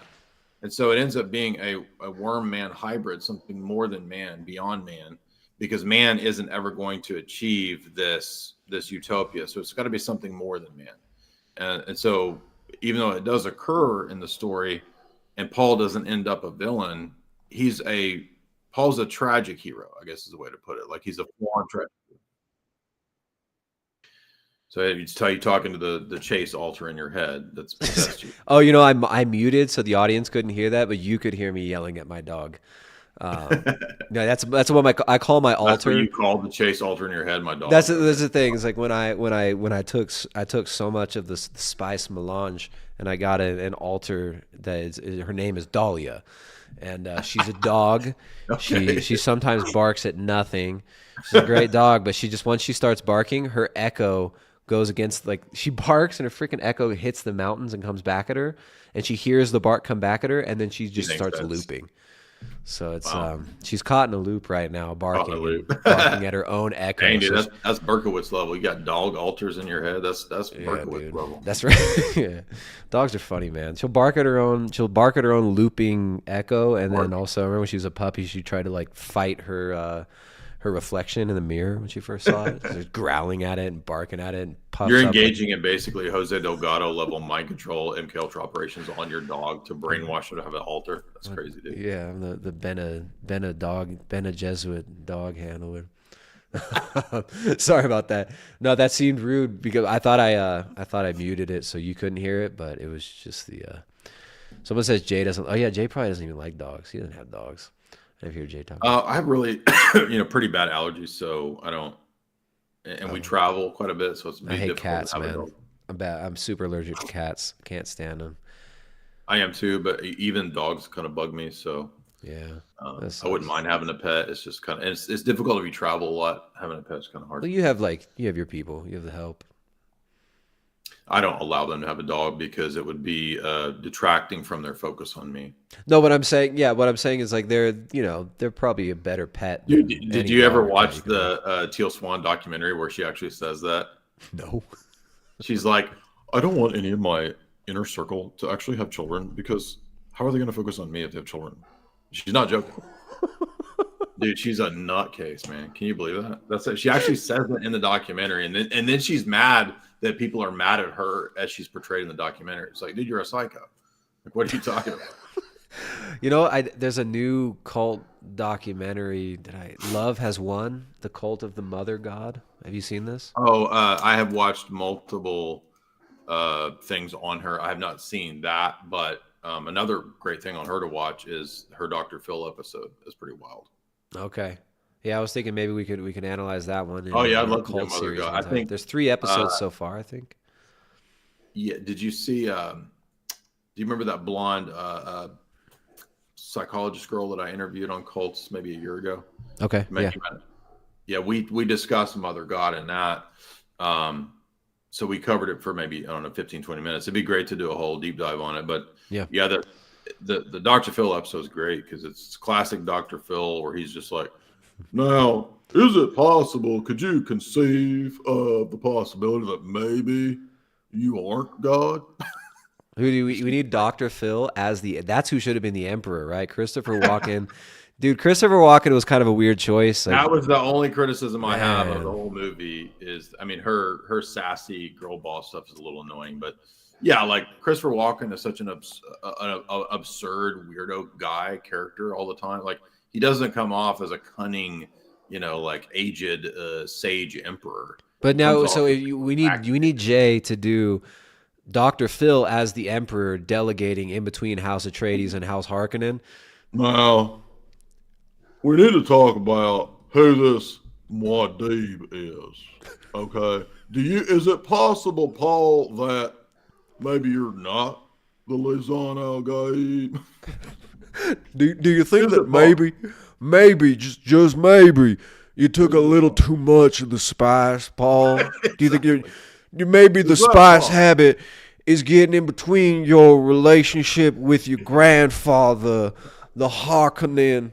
Perhaps some rehabilitation could bring about a better relationship in the known universe, Muad'Dib. What he does all the time is like every time he's talking to the craziest person. I've watched like 20 of the best Dr. Phil's where it's always the craziest person you could think of.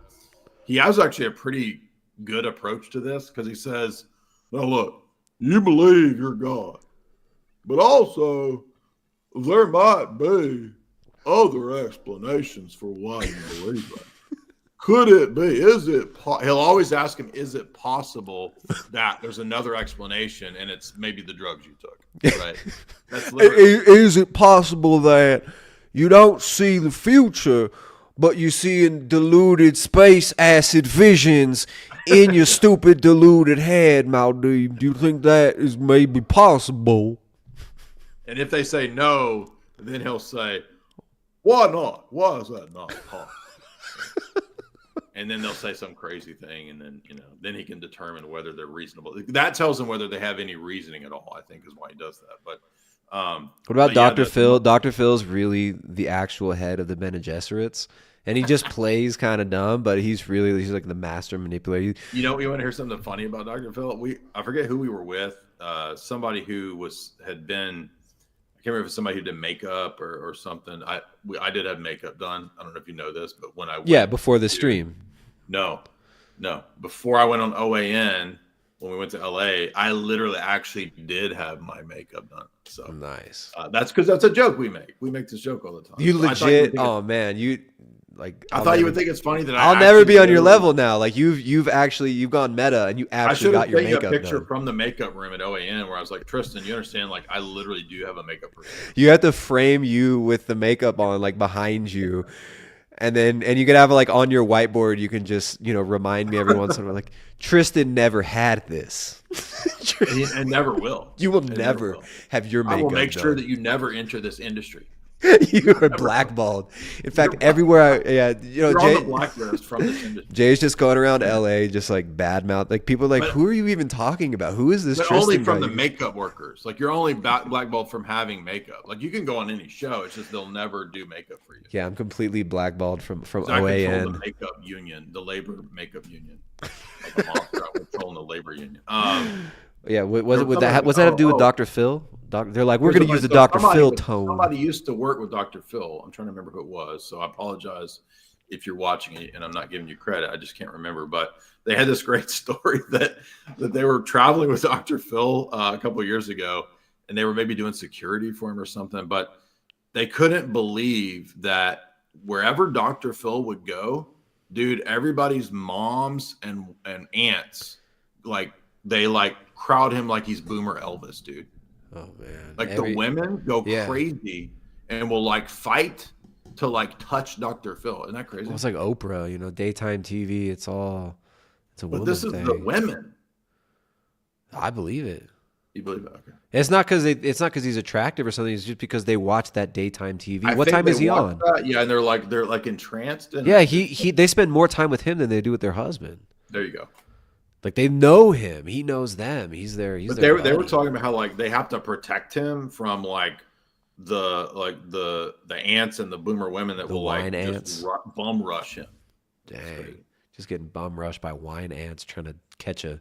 Yes. And he doesn't have that many hairs to pluck off. He's trying to get one hair from his head to make a little doll out of him. So he's like the Elvis of wine ants, exactly. You know what's wild? I didn't realize that the guy that played Fade Roth played Elvis. Yeah, Austin Butler or whatever his name is. He was so good as Fade Roth. And I watched some videos on YouTube, and he just looks completely different in outside of the film. Yeah, he did really good. The only thing I thought was a little weird was that he was talking exactly like the Baron, which I just thought it was a little odd. But it's a cultural thing. They talk like this. The evil guy had to talk like that was good. That sounded just like it. Yeah. May your makeup smudge. May your makeup smudge and be faulty. May your makeup smudge. May your makeup smudge and run with your sweat beads.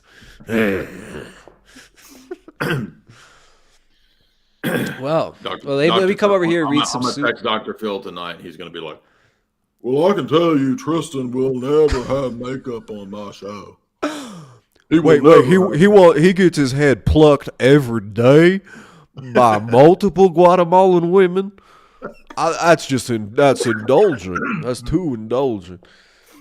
You got to watch the Mother. Okay, now you have to watch the Mother God Dr. Phillips. I'm gonna find it for you. It's great. I'll find it. Yeah, I'll watch that. Shoot that over. We got some super chats over here from the bigots and the nerds. What's up, guys? Technoir Graphics at $19.99 through super chat. Thank you so much. Says riches are not forbidden, but the pride of them is. Oh, riches. Not you spelled it riches, but that's probably an auto spell. Riches are not forbidden. Is this the Proverbs of Muad'Dib? No, it's actually St. John Chrysostom. Oh, okay. Riches are not forbidden, but the pride of them is. Yeah, Greg. Well, actually, I think there's a reference to the Desert Fathers in Dune Messiah. Oh, that's interesting. Yeah, I think it's because Paul is going to end up having to go and be Obi-Wan as a hermit, and I think there's a reference at the back to the Desert Fathers. Yeah. Greg donated $10. Didn't even say anything. Thank you, Greg. That was via Streamlabs. Maximus Pike, Canadian $5 through super chat, says straight fire. Dave Geminer, $4.99 through super chat. Thank you very much. Didn't even say anything. Rybranium donated $5. Says Wormboy 2024. It's gonna be huge. We're gonna make Arrakis great again. It's gonna be great. It's gonna be what? Great Sleepy Joe. Sleepy Joe. Basically Harkonnen. I don't know. What do you think? We're gonna make Arrakis great. Gonna be great again. That's great. William Kareen donated $15. Says, does a setting of space or space travel versus Earth-based movies usually go along with God being impersonal or separated from creation? That's interesting. I mean, with Dune, God, I know that with Dune there seems to be a general belief in God. Like Jay said in the beginning, it's kind of a syncretistic, perennialist vision of God.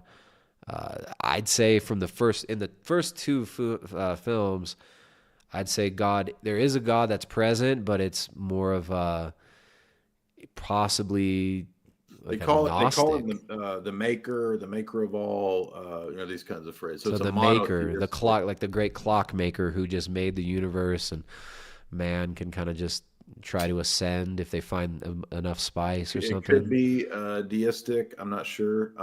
But actually, it seems like the Fremen are more like they think there's prophecies and there's divine miracles. You remember because Stilgar keeps saying it's a miracle. Yeah. Right. So the Fremen they believe in the miraculous. So. Yeah, but there are all these different takes on what God is. The Bene Gesserits seem to look at the universe as a giant tool to try to use to ascend to more power over the known universe. So that would be kind of almost an, Gnostic, possibly with a deist God at the top of the ladder. I should mention that actually there's in the Dune universe, there's actually a plethora of religious traditions. I don't know if we're ever supposed to think one of them is true, but in the future, there's an apologist for Socratic Christianity. So it actually gets into apologetics. This is how crazy it is. Like he'll reference the Desert Fathers and apologetics. It's weird, but there's some sort of form of Christianity that's I think different than the Orange Catholic Bible, which is called Socratic Christianity. And so there's citations from this book of the Socratic apologist. Anyway. Wow. Yeah. Speaking of substances to accelerate your visions of past, present, and future, if you want your vision of yourself in the future to be supercharged, spice melanged, and space acided out of this world, if you want to become the king worm, the worm boy, and ascend to the highest level of human possibility, you got to take care of yourself. You got to take care of your health. It is very important to get that body functioning right, to get your hormones functioning right. That true spice melange is in that Chad mode, 100% natural pre-workout from my friends over at chalk.com. Actually, Chad mode is kind of like spice. This is essentially like the spice melange. You can. I've got a nice. This one's almost full. This one's almost full of that spice melange. But yeah, you can hit up our friends over at choq.com, CHOQ.com, get that Tomcat 100 extract. I'm a big fan of the male vitality stack, the daily, the Tomcat, the Action 2.0. All of those are fantastic substances loaded with spice melange, straight from Arrakis, organic spice, ethically harvested, no worms have been harmed in the harvesting of this spice. Head over there to choq.com. Use that code BIG53LIFE, BIG53LIFE to get 53% off all subscriptions for life. You can get a subscription to where every 28 days they drop off a nice bottle of that Tomcat 100. I take 2 to 3 of these. Every once in a while I'll forget, but I usually take 2 to 3 of these a day. I'm a huge fan of the Tomcat 100, of the daily as well. To get your body functioning right, how it's designed to function, choq.com, CHOQ.com. Use the code BIG53LIFE and you will get 53% off all subscriptions for life. Lock that in because that code's going to go away. I was talking to my buddy, the owner of Choq, who's a great guy. It's an awesome company. But yeah, he's like, we gotta back off. We gotta back off that big 53. So it's gonna be dropping, guys. It's gonna be dropping down to like 44.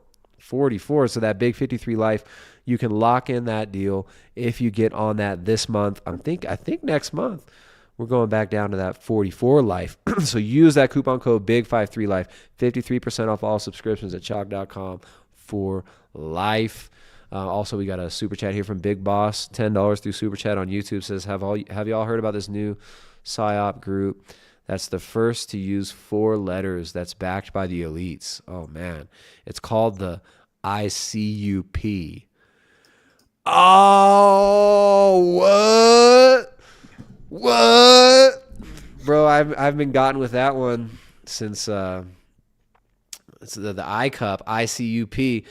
That's 4th grade, man. That's back when the Power Rangers. I feel like I need to hear a D's nuts joke in there somewhere. Like,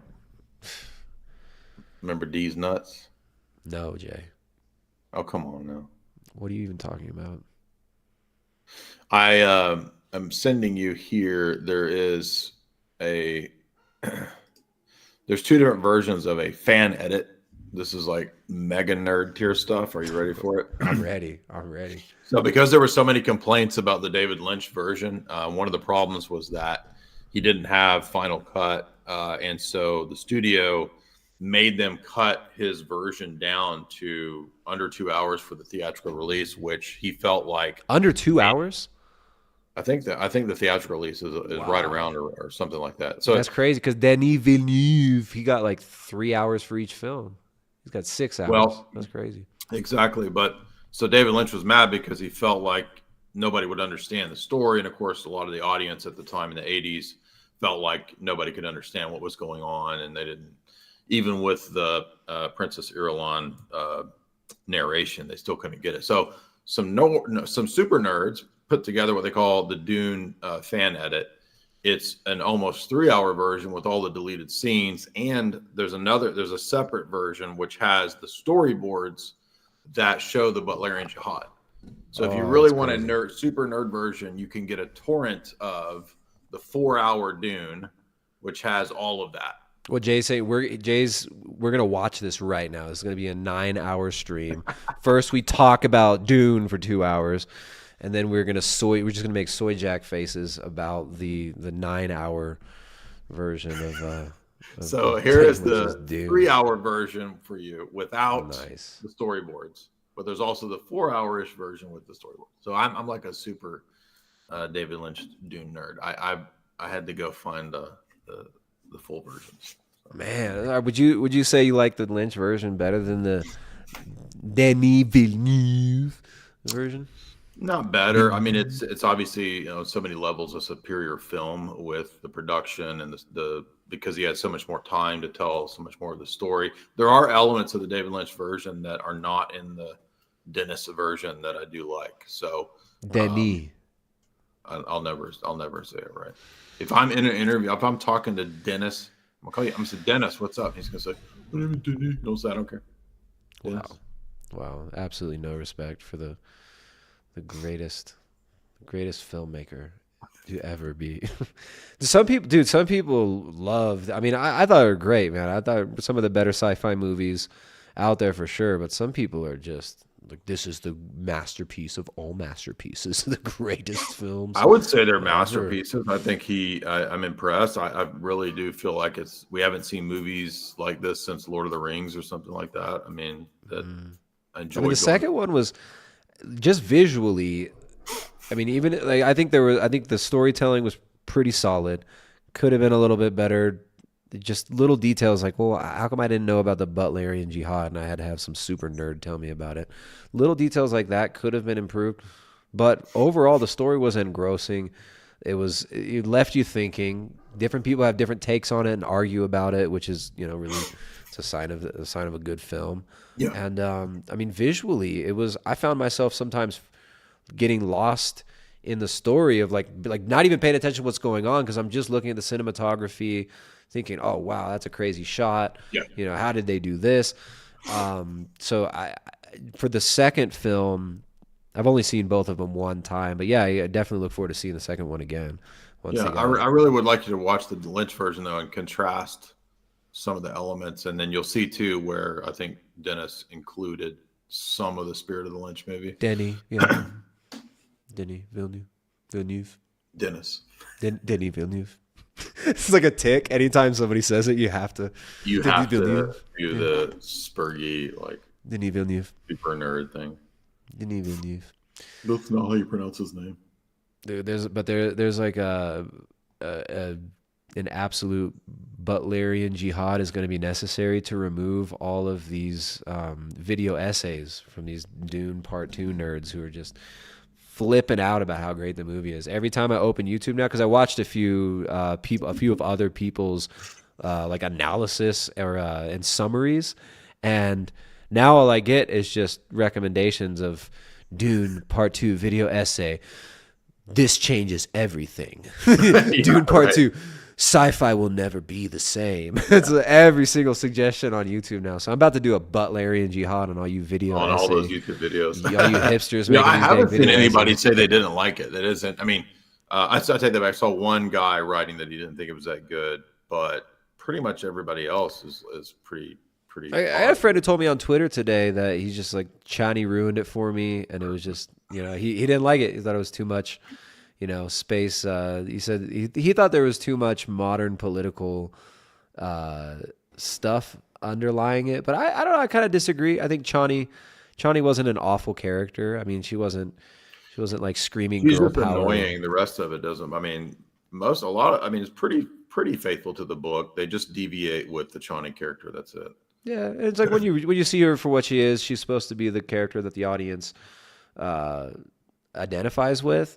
And I thought it was kind of funny that at the end, the character that's supposed to represent the audience is left alone, rage crying, trying to summon a worm to hang out alone on her. Well, I'll give you one little nugget too. There's another There's another reason why he might have done that with her character, is that in Dune Messiah, what's going to happen is, without giving too much away, there's going to be an intrigue between Irulan and Chani, where at the behest of the Reverend Mother, it's all about who will have Paul's offspring. Yeah, he's got to sire a child for the Bene Gesserits. So the Reverend Mother gets Princess Irulan to give Chani secretly an abortifacient, so she doesn't give birth. And the hope is that Irulan will get pregnant, and then the Bene Gesserit, the Reverend Mother, will be able to control Paul's offspring.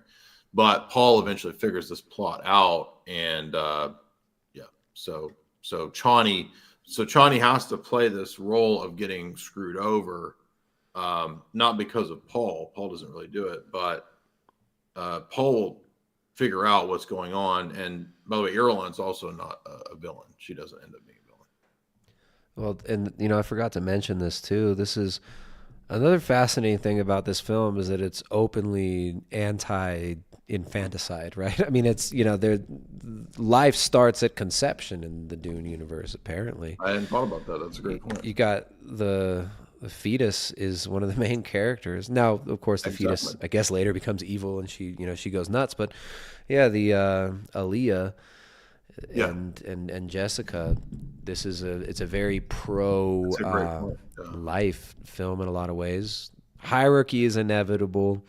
Monarchy is natural. Everybody craves a king and a charismatic leader. It seems like a natural thing for people in the Dune world to look for a messiah. So there's certain aspects of it that you really can't get away from the Christian worldview and from the truth of even in fiction. So yeah, man, this was a fun one. I'm glad you got me to watch them. I didn't even realize Dune Part 1 came out. It just kind of skipped me. It was off my radar, and yeah, I'm glad you got me to watch these, man. Yeah, well, do watch the David Lynch one sometime. I want to see what you think of it in comparison. Yeah, I'm gonna get the full version with all the deleted scenes and everything. But I really want to watch. I want to rewatch Part 1 of this, and then once Part 2 comes out on like a Blu-ray or something, I'd like to revisit. All right, well, cool, man. Thanks for having me. It was a great chat. I had a lot of fun. I was able to nerd out on Dune here. Yeah, it was fun, man. Well worth the wait for sure. I had to wait a little bit to see the second one. Let me make sure we got all the super chats read here. I thought I saw one more just pop through. Big Boss says, I hear it's amazing when the famous purple stuffed worm in Flapjaw space with the tuning fork does a Rob Link on Harakiki Rock. I need scissors. 61.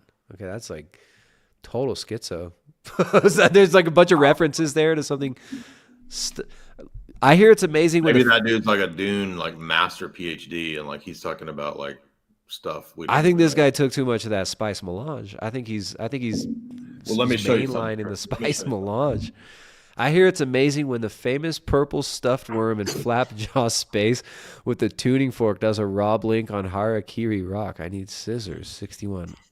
Well, look, maybe he's got a PhD in this. I mean, yeah, they've probably got 20 references that I have no idea.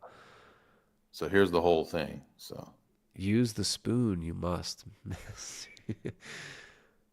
I mean, the aesthetics of that too. I mean, they got a nice aesthetic on the covers there. But yeah, I think the film. I think overall, Denis Villeneuve, the aesthetics of the film really carried it. You know, I mean, he did a great job with this one. I look forward to seeing what he does next.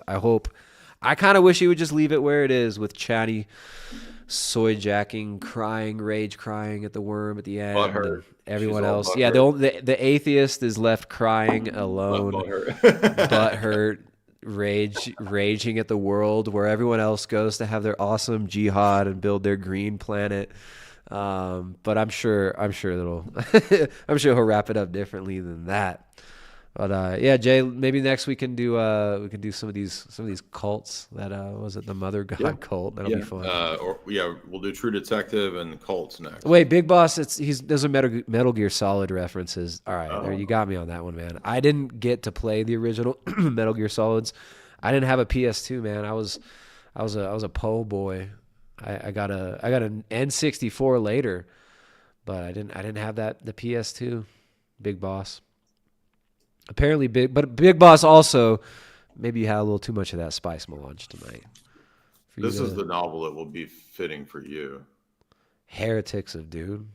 I'm sure a lot of the Dune fans are going to call me you're a total heretic noob. You don't know what you're talking You're a about. Dune heretic, exactly. It's like if you don't get the PhD nerd level Dune references right, you become a heretic of Dune. Yeah. Now, one of my favorite parts of doing this review, though, was just reading some of the tweets. Of, like, some of these tweets were hilarious. Like one of them, it has the bell curve, the IQ bell curve, and at the bottom is here. I'll pull this one. Let's see if I can pull this one up. The bottom is the bottom of the bell curve. The 0.1 to let's find this. The low IQ. The low IQ. I'm sure you saw it. It's like the low IQ is Paul, is the Lisan al-Gaib.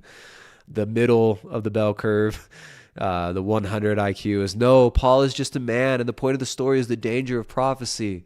And then the 130 to 145 and up IQ is Paul is the Lisan al-Gaib. Did I not just? That's what I was arguing. So I've got it right. That's it. I'm on that right side. That's what I was saying. That's right. So can you send me that meme? Actually, I want that. Yeah, this meme is awesome. This I haven't meme is actually so cool. seen that one. Yeah, I'll send it to you on Twitter. I'm not gonna pull it up because I gotta create a new scene in OBS. So I want to pull it up.